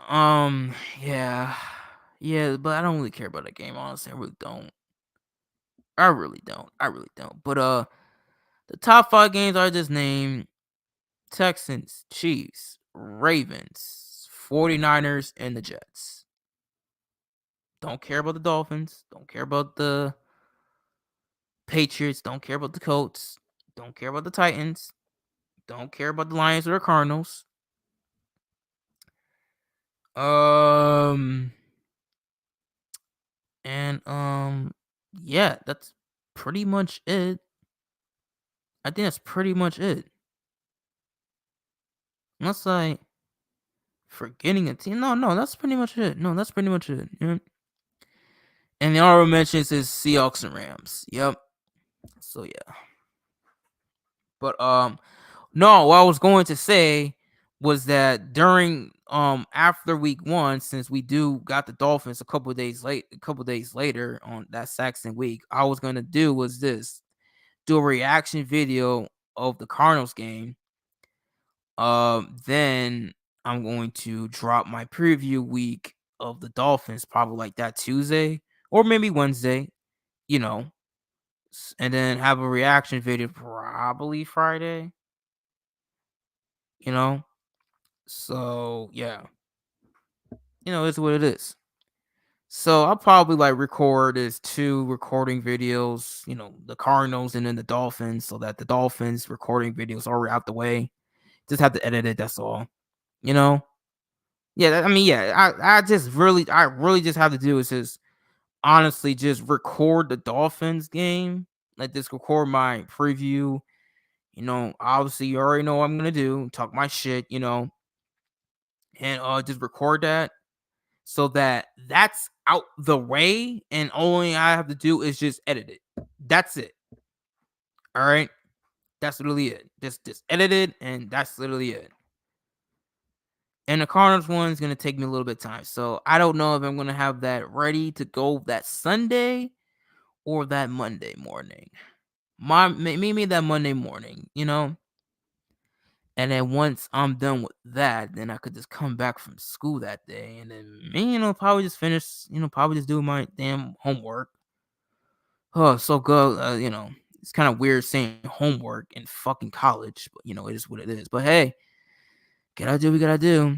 But luckily, I'll be done with assignments. And you know what? Actually, I call this shit assignments. All right, fuck homework. All right, but it's kind of homework. But who cares, honestly? All right, but no. After I gotta do what I gotta do in my personal life, then I gotta edit this damn video for the Dolphins for Dolphin Hate Week. So yeah. And then luckily for the Jaguars, I could just do it. Well, shit. After the Jaguars, don't know who the hell they're playing against. And probably record that. And then you already know Ravens and Texans and Jaguar and then Jets. Yep. So yeah. So hold on. So how many games am I going to react to then? And have a preview for? So I'm going to have a preview for the Dolphins, obviously. The Jaguars, the Ravens, the Texans, the Jets.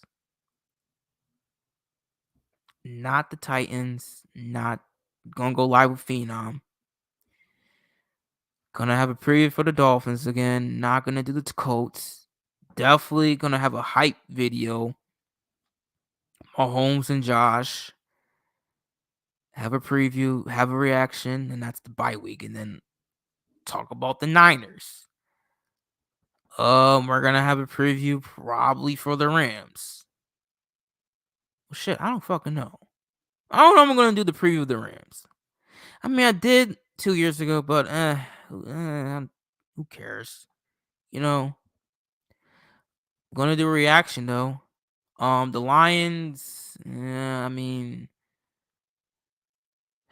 who knows?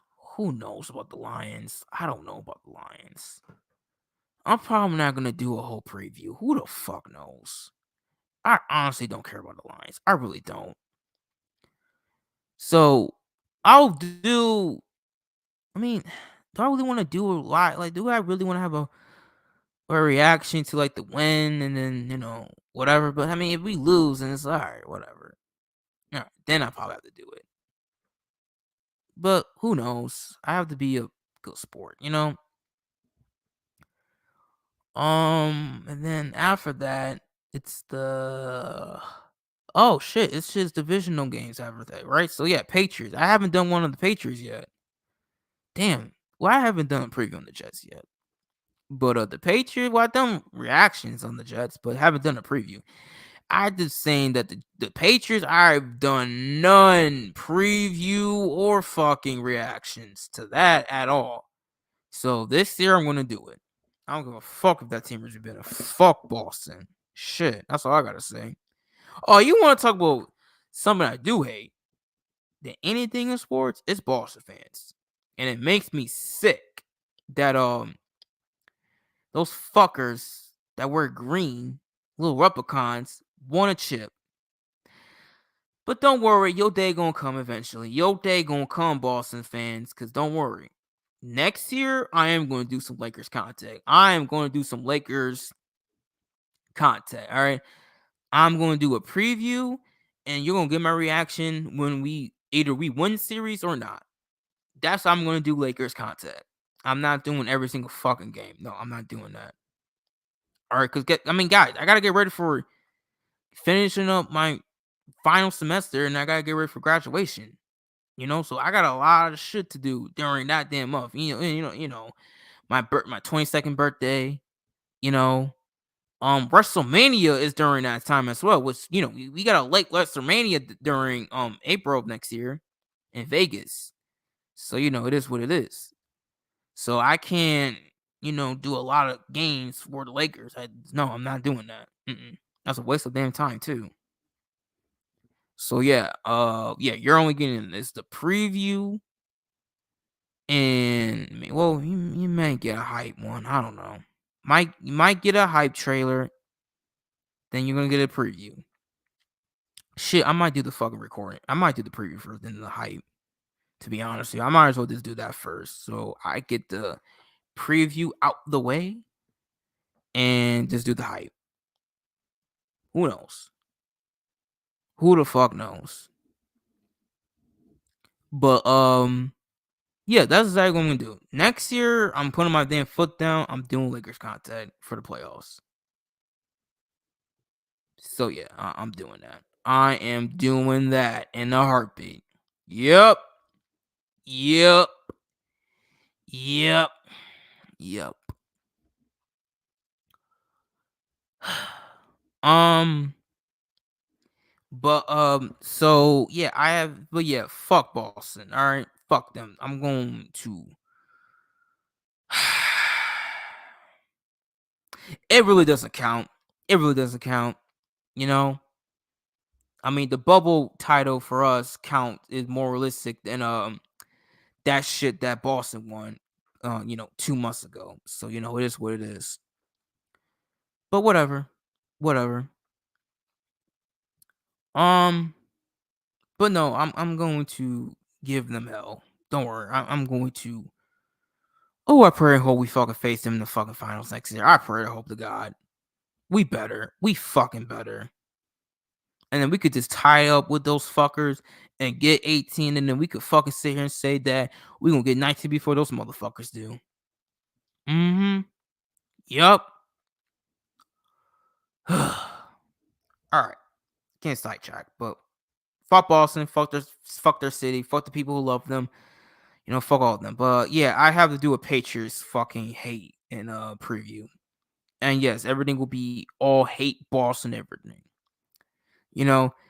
Another Jets, and then another Patriots, and then see what happens. See what happens with there. All right. Gonna do a playoff hype video. Yeah. So that's basically what's gonna happen. All right. So Dolphin reaction. So Cardinals reaction. Dolphins preview and reaction. Jaguars preview and reaction. Ravens preview and reaction. Texans preview and reaction. Jets preview and reaction.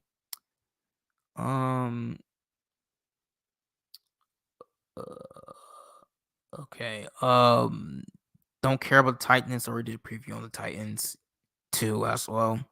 Don't really care. If we lose, then yeah, you'll get a reaction. Probably. I don't know. But I'm not doing no damn reaction on them Titans. No. If we win, no.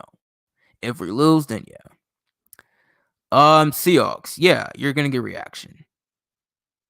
Maybe. I don't fucking know. Shit. I don't fucking know if I actually want to do reaction to the Seahawks. I know I'm doing a preview live with my boy. If he agrees, which likely he probably is. If he's not busy. I don't know. But fuck. I don't even know I want to do a reaction to the damn Seahawks game. I don't know. I really don't know. Cause it's like what well shit, I could just get clips from Phenom. Shit. I mean what you know? And I don't want to do that shit to my guy, but I gotta do what I gotta do. But I don't even know I want to do reaction to the Seahawks game. I really don't know. I really don't know. I really don't know. Dolphins preview and hype. Yep. Colts, no.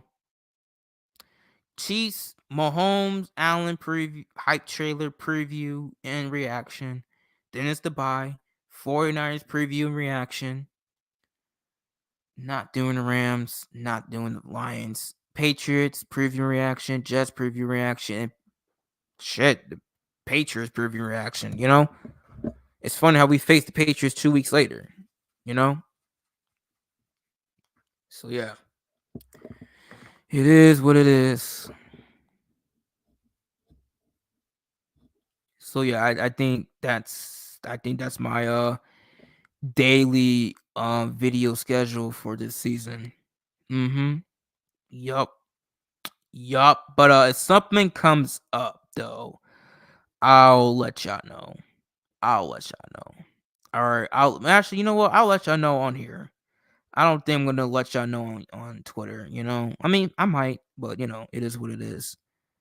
So if something comes up, if I can't do well, shit. If I can't do the video or it just didn't release just in time, then something came up. All right. So it is what it is. All right, but yeah, that's how I view my schedule, my YouTube schedule for this year. All right.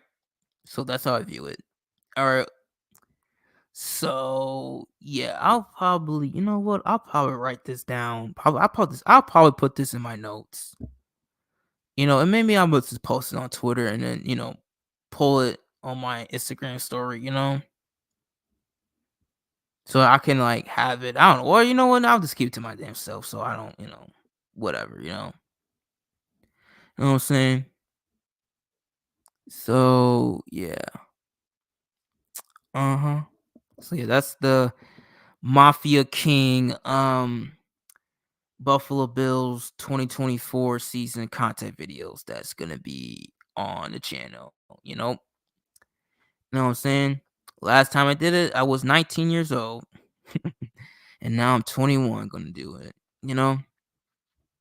So it is what it is. But look, like I said, that's the beginning of this live stream. Look, I'm doing a lot of other things with a lot of people, and that's including with Phenom of the wrestling part, which it doesn't really drop until next year. So you're gonna know we got a year.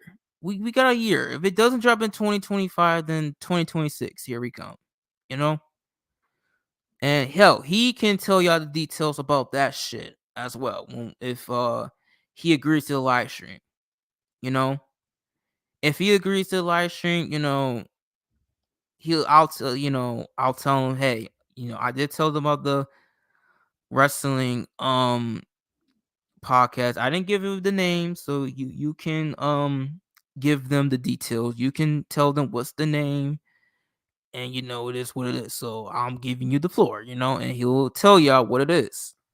All right, he'll give y'all the details. And hell, and when that channel does go up, I will make an announcement that hey, the channel's up. I'm gonna put it on the collaboration. I'm gonna have a new tab on the channel. And it is what it is. And I'm gonna put it on there. And yeah, I can like go click on that and subscribe to it. So yeah. So yeah. So that's the plans. But before we do the content videos, I'm sorry, before we get to like that,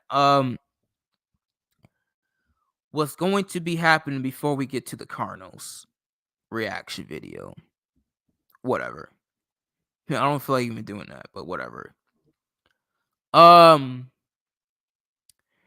So, here's the plans going forward. So next week, well, I should say next Friday, right?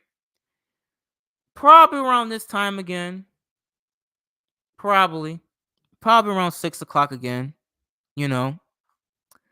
I'm gonna say, yeah. So maybe 6 again. You know what? Fuck it. Yeah. So all right. Next Friday at 6 p.m. on here, on the channel, right? We're gonna have another live stream, and that's going to be the win-loss prediction record for the season. All right, I'm gonna go over game by game, how I feel, okay, about each game, each matchup, whether we gonna win or not. All right, just like I've been doing for the last 2 years. Okay,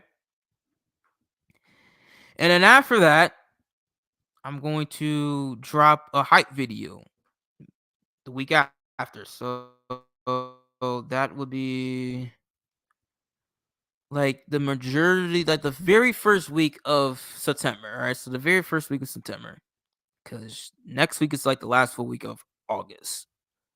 So, I don't have an official date yet, but I will announce on the channel that whenever I have the video ready, it will drop. All right. Which I do have the clips now. So you know what? What I'm going to do is this. I'm going to do the clips. I'm going to edit it, obviously. Like, so I'm not gonna edit it tonight, but I'll probably start. Oh shit, tomorrow. Oh shit, I don't know about tomorrow. Cause tomorrow is my mother's birthday. Yep, my mother's birthday. Yep. So shit, I don't know. I might. I don't know. I might have to probably start the first portion of the editing process. Probably give you a little screenshot of the editing process of it. Maybe, I don't know. But yeah, so it will be released by the first portion of September. All right. So maybe, I don't know. Who the hell knows? I'm not really well, who knows? Who knows? We'll see. We'll see. But yeah, man. Look, yeah, we're gonna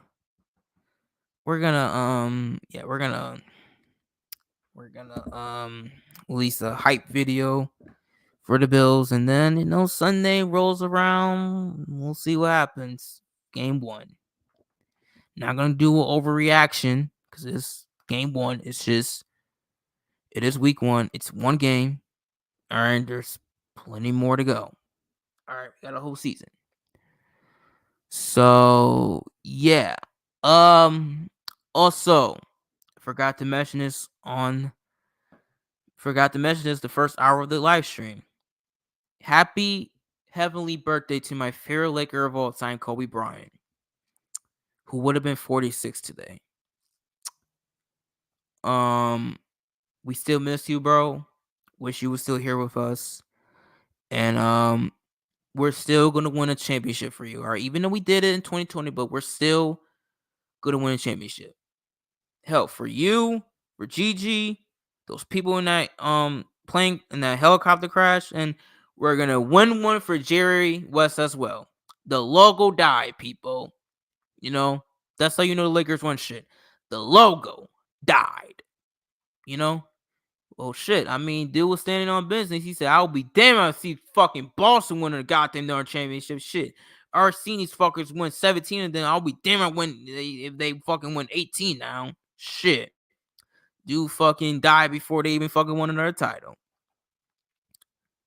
Hey, man, dude was standing on business. I mean, it's fucked up. That's the way you can stand on business, but hey, shit. I mean, I don't blame him. Fuck Boston. Shit. He's seen Boston win at the beginning. Shit. He was there for probably, he was, who the fuck? Yeah, I think, yeah, he was there at the fucking beginning. Shit. When they first won. I believe so, yeah. So, yeah, man, it is what it is. So, the logo died. So, yeah, we're going to win one for the logo, too. Because it is the logo. Jerry Russ is up there as one of the greatest Lakers, too. All right. It's Magic. It's Kobe. It's Shaq. There's Wilt Chamberlain. There's LeBron. There's AD. There's Kareem, obviously. And there's Jerry Russ. And then it's so funny that even James Worthy is up there. Yep, James Worthy is up there. James Worthy is up there. You can't forget about him. And who's the other one? The other guy who died few years back.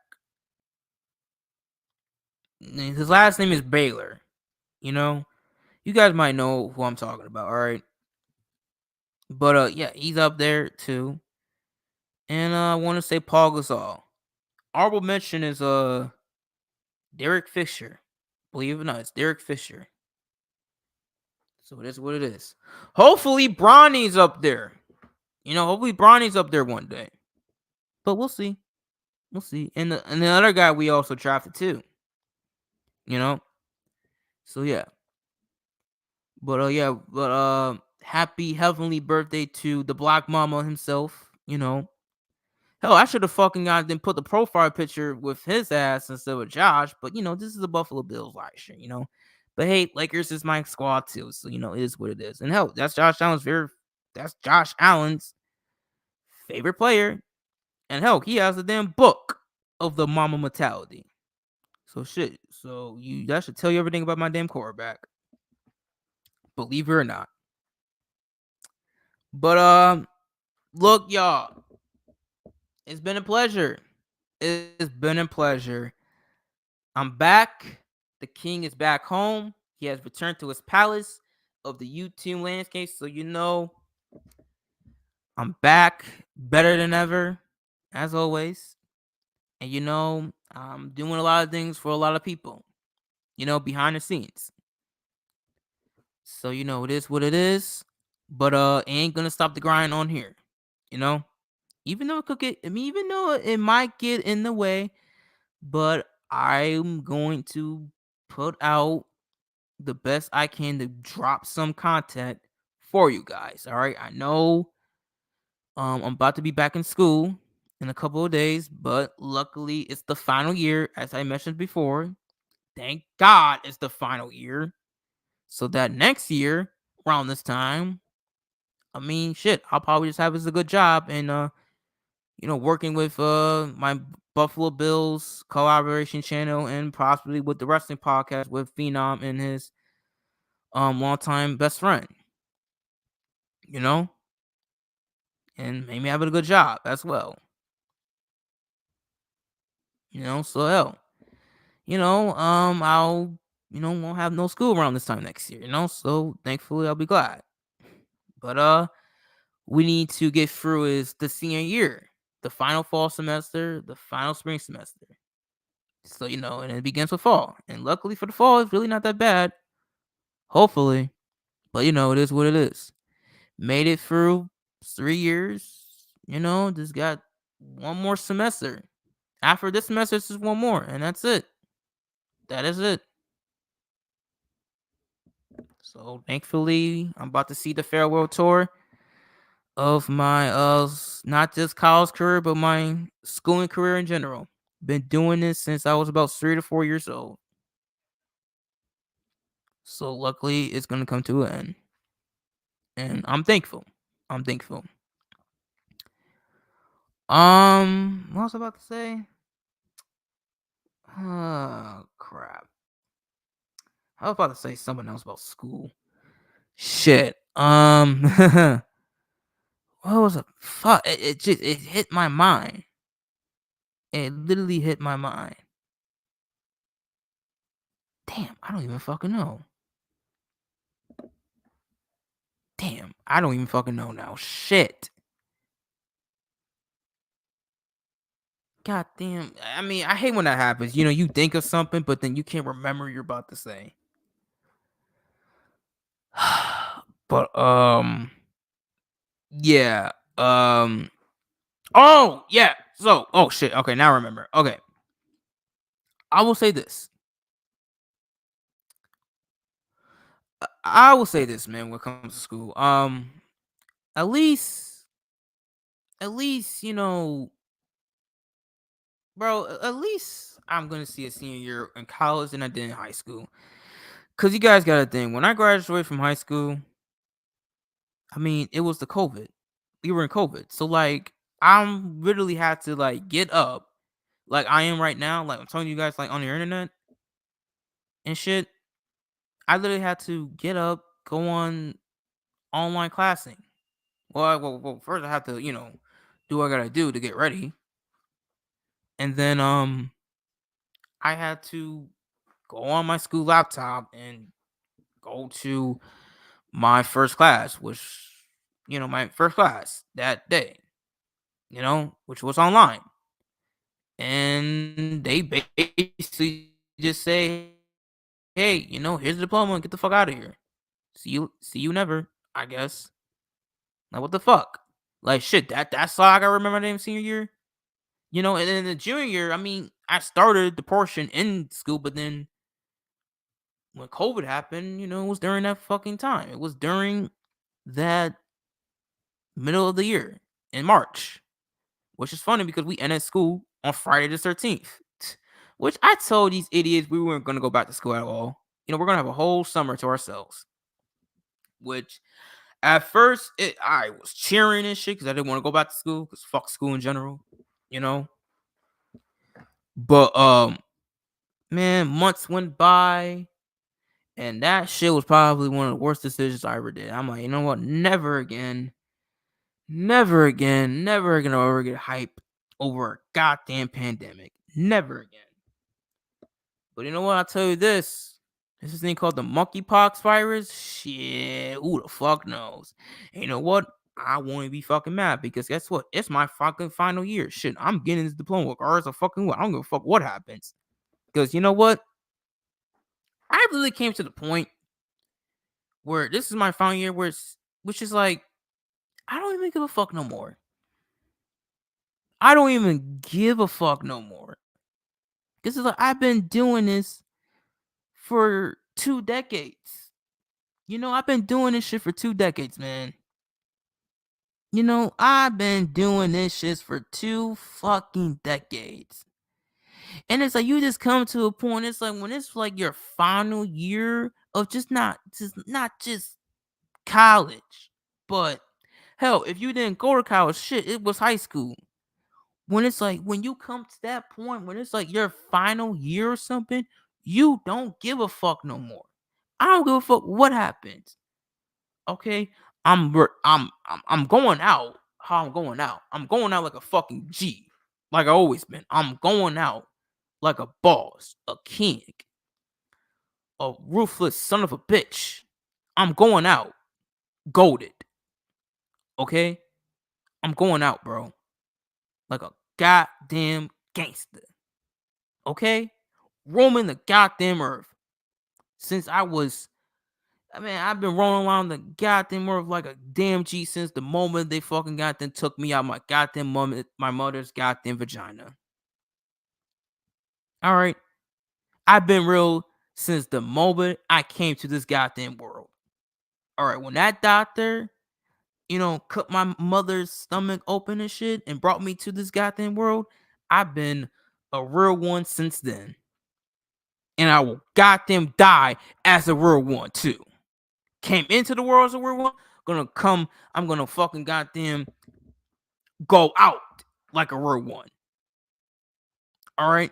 Because there's only one me, and there will ever be one me, because there will be another me. You'll never see another me ever again, people. Because this is it.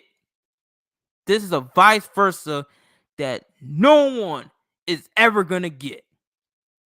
And this is a clear example of it.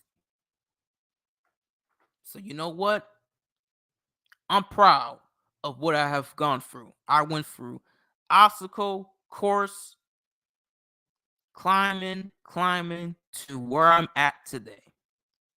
And when I walk across that stage, even though I won't get the diploma 6 weeks after, I'm gonna be proud of myself because I fucking did it. They've been telling me since I was in elementary school that he won't make it. He ain't gonna graduate from this and this and that. Well, guess what? I did what you motherfuckers said what you said I wanted done. And now, look at me now. I'm about to fucking out to graduate from college. All right. I could be a cocky ass son of a bitch and go for my damn master's, but hey, it is what it is. It is what it is. So I don't feel like doing that at all. But I'm gonna go out like a damn real one when it comes to college. Actually, you know what? Not just college, just school in general.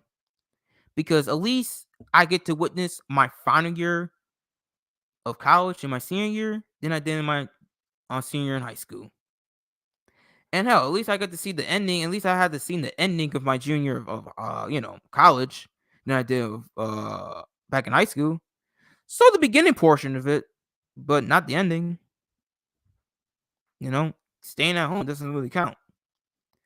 But as for freshman year and sophomore year for high school, I mean, at least I got to see the endings of that.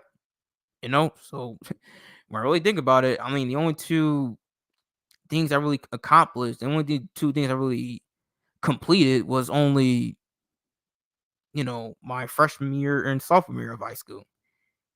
I mean, not to say I didn't complete, like, what I'm trying to sit here and say, I got to witness the beginning, the middle, and end of my freshman and sophomore year of high school. I saw the beginning of junior year, don't get me wrong. But the ending, okay, I got to see it, but then I didn't get to see the ending part of it. As for my senior year, I didn't get to see beginning, middle, or end.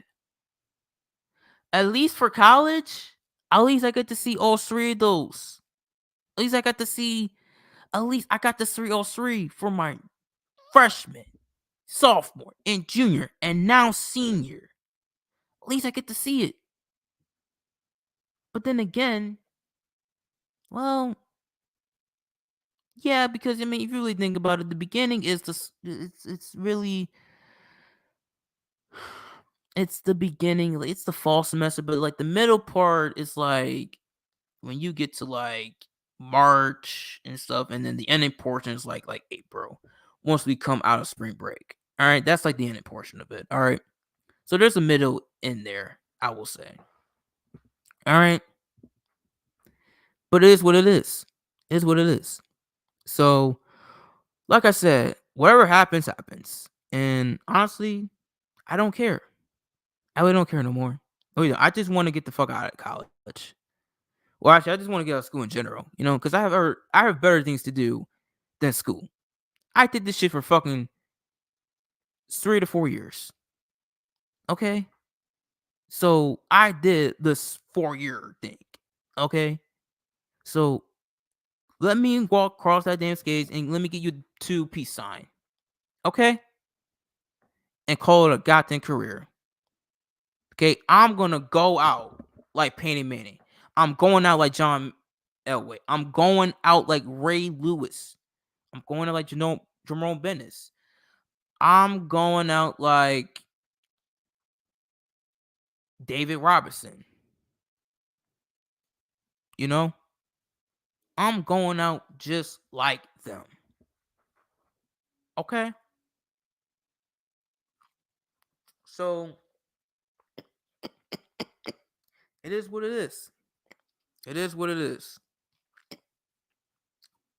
So I'm going out like them, man. So that's all I gotta say. All right.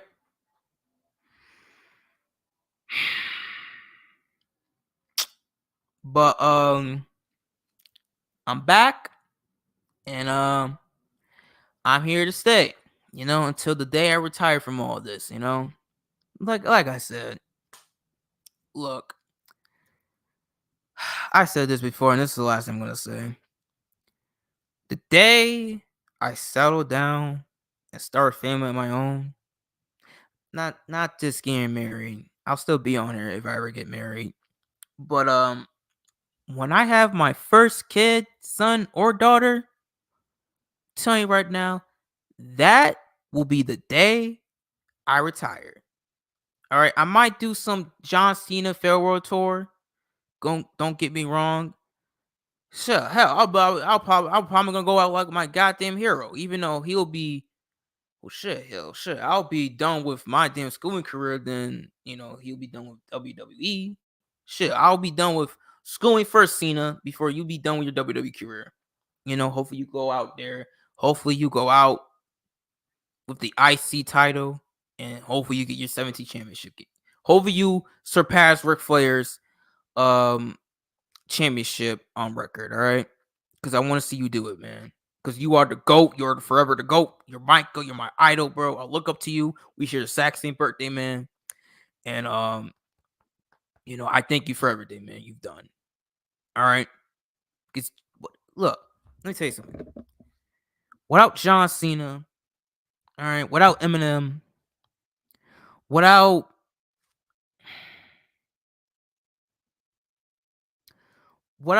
any of my favorite things,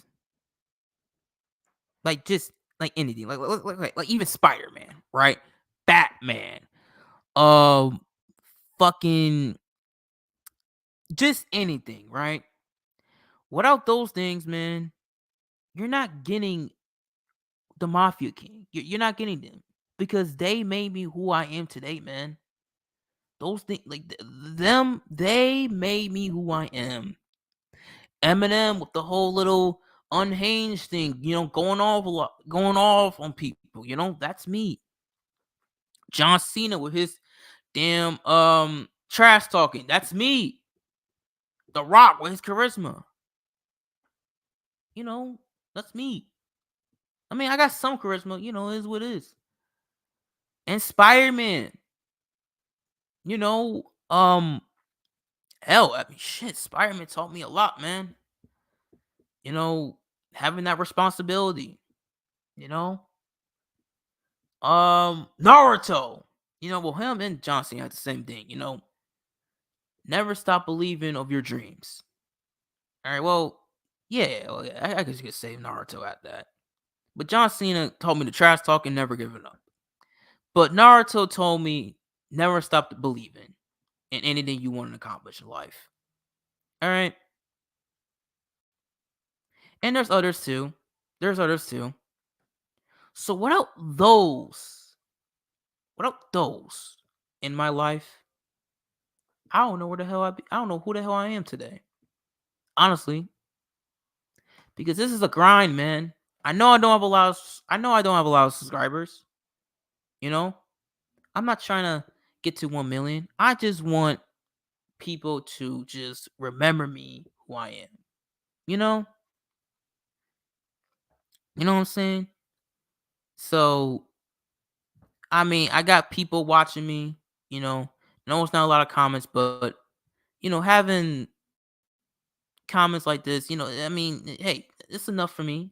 It's enough for me. I bet you 100% people liked this. Let me go check right now. I bet you 100% people like to go like this. You know what I'm saying? Let me check right now. All right, one like. All right, not the prettiest, but hey, someone liked it. Oh, look, 2 likes. Look at that. A like just went up.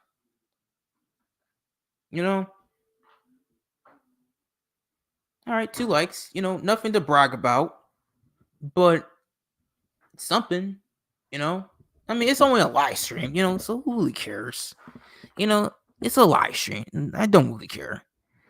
But at the end of the day, man, when it's all said and done, without those guys and any in the genres I like growing up, you won't get the Mafia King.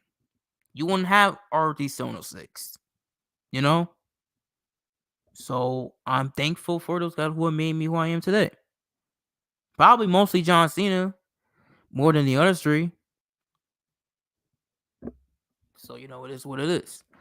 But no, as I was saying, um the day I have a kid, son or daughter, it's the day I retire.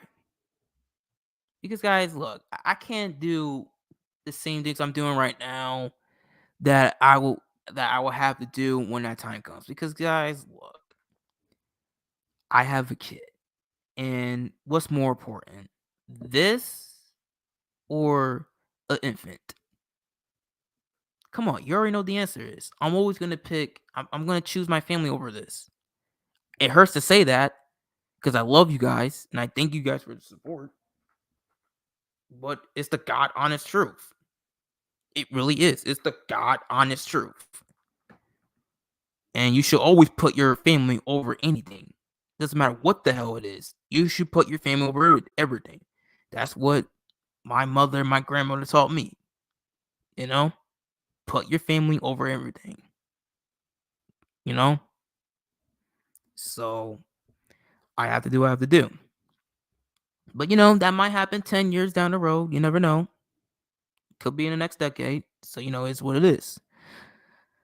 But I will say it would be it would have to be if the Bills ever win the Super Bowl. So if the Bills ever win the Super Bowl, then it's all right. Alright. I think I am kind of comfortable with this then. Kind of sucks I didn't wait until Josh Allen retires, but that was actually going to be the likelihood if had Josh Allen retired and then then I go out. So that could have been more sense to me, in my opinion. But hey, if I do somehow, well, shit, if Josh Allen will retire 10 years from now, well, shit. Hey, then it's like, all right. And I have a kid around that time. It says, all right, well, then this makes sense then, But, if I have a kid before Allen's retirement, then it's like, all right, well, it is what it is. All right. Going to, have a live stream. Probably going to shorten it, and I tell you what's going to happen. All right, then I'm going to probably have a little farewell tour. And then whenever the baby comes, then it's like, all right, well, whatever. All right. Now, maybe during that time, I might show my face. Don't get me wrong. I might show my face. All right, because at that point, I would have to show my face. All right. Or you know what?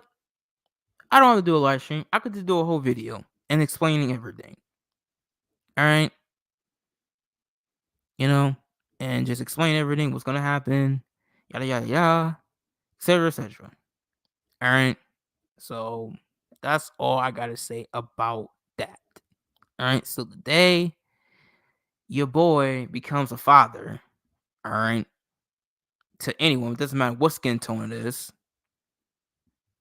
then, that's the day that I got to hang it up, and pass the throne to my heir.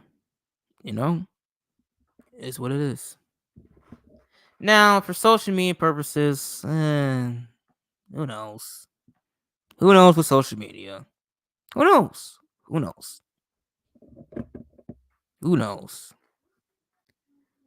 So, who knows with that? But, yeah, that's what I got to say about that.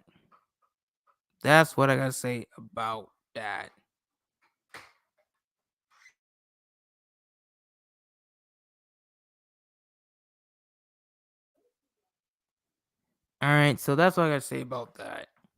All right. But, it's about to be almost 10 o'clock. All right, don't want this to be shit 4 hours now. All right. All right, y'all. It's been a pleasure talking to you guys once again. Thank you for people who came into the live stream, etc., etc. We talked about Diggs, season preview, including the whole youth movement, and we talked about other things as well. All right. So next week is the win was, this predicting the whole entire season, how many games we're gonna win and lose. And then after that, you should expect a whole hype video. All right. So, it is what it is. So, thank y'all for tuning in. All right. This is your boy, the Mafia King, signing out. All right. Have a good night. Talk to you guys later. Bye. Gang. Hey, 1-3 Sean Slow. Oh, shit. I'm back in this bitch, it's legit like, these niggas already know we fucking rockin' like cutout stackers. Ain't no bitch in my pocket, just big bang rolls and dirty Dracos.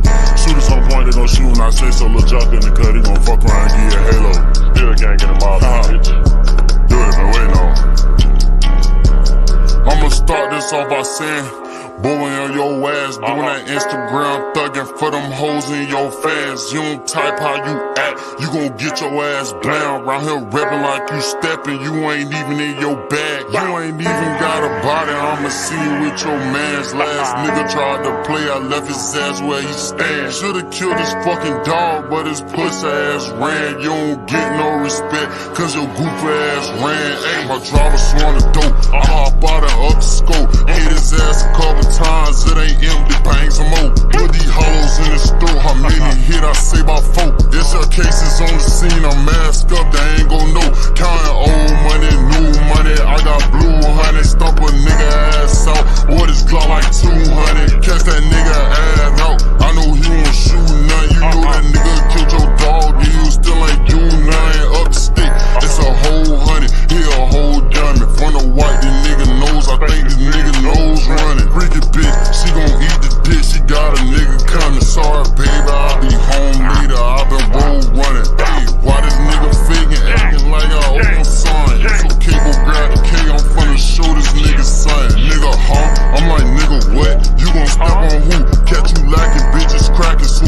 watch, better shoot. Nigga, we can get up since you wanna get tough. 223 hit is a test and make them pick your shit up. Like Jada, put my hair, she want me to get rough. Smoke a pound, dick her down, she know I got that good stuff. You know I saw his ass walking, so I hopped out the truck. He tried to run, I hit his lungs, 223 tripped him up. Hit his up like 6 times, but I guess it's his luck. And then the niggas know I did it, I just don't give 2 fucks. I'm wild ass default, ayy, bitch you shoot at ducks, cause they hoes take your pose, then come light your street up. Shut with the double low, tell me why you stole they stuff. You a clown, you won't call, haha, you don't get enough. I'm in the back with a mat, with a jockey in the cut. I can't get your little boy real, I can fool fuck him up. That's your whole shit for the team, I watch leak stuff, I guts. You out here loving on that thought and that thought getting fucked. Been hanging off the drugs, on all type of stuff. I got 2 drivers if not say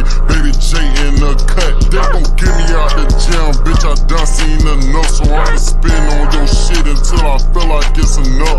You a rat and you tellin', but I don't give a fuck, cause all rats gotta die, you just ain't gon' it's your luck. Ready for Armageddon, number choppers in this truck. 223 start flying, I advise you to duck. Bitch, we switch cheese in that car, that's most likely gon' get stuck. Have put them on your ass, they gon' buck you for them bucks. You know it's rest up JS Rollaway, ain't nobody say mama's gon' cry today. Jada hop out with that cage out, clear the scene while Baby J do the race. Fuck, nigga.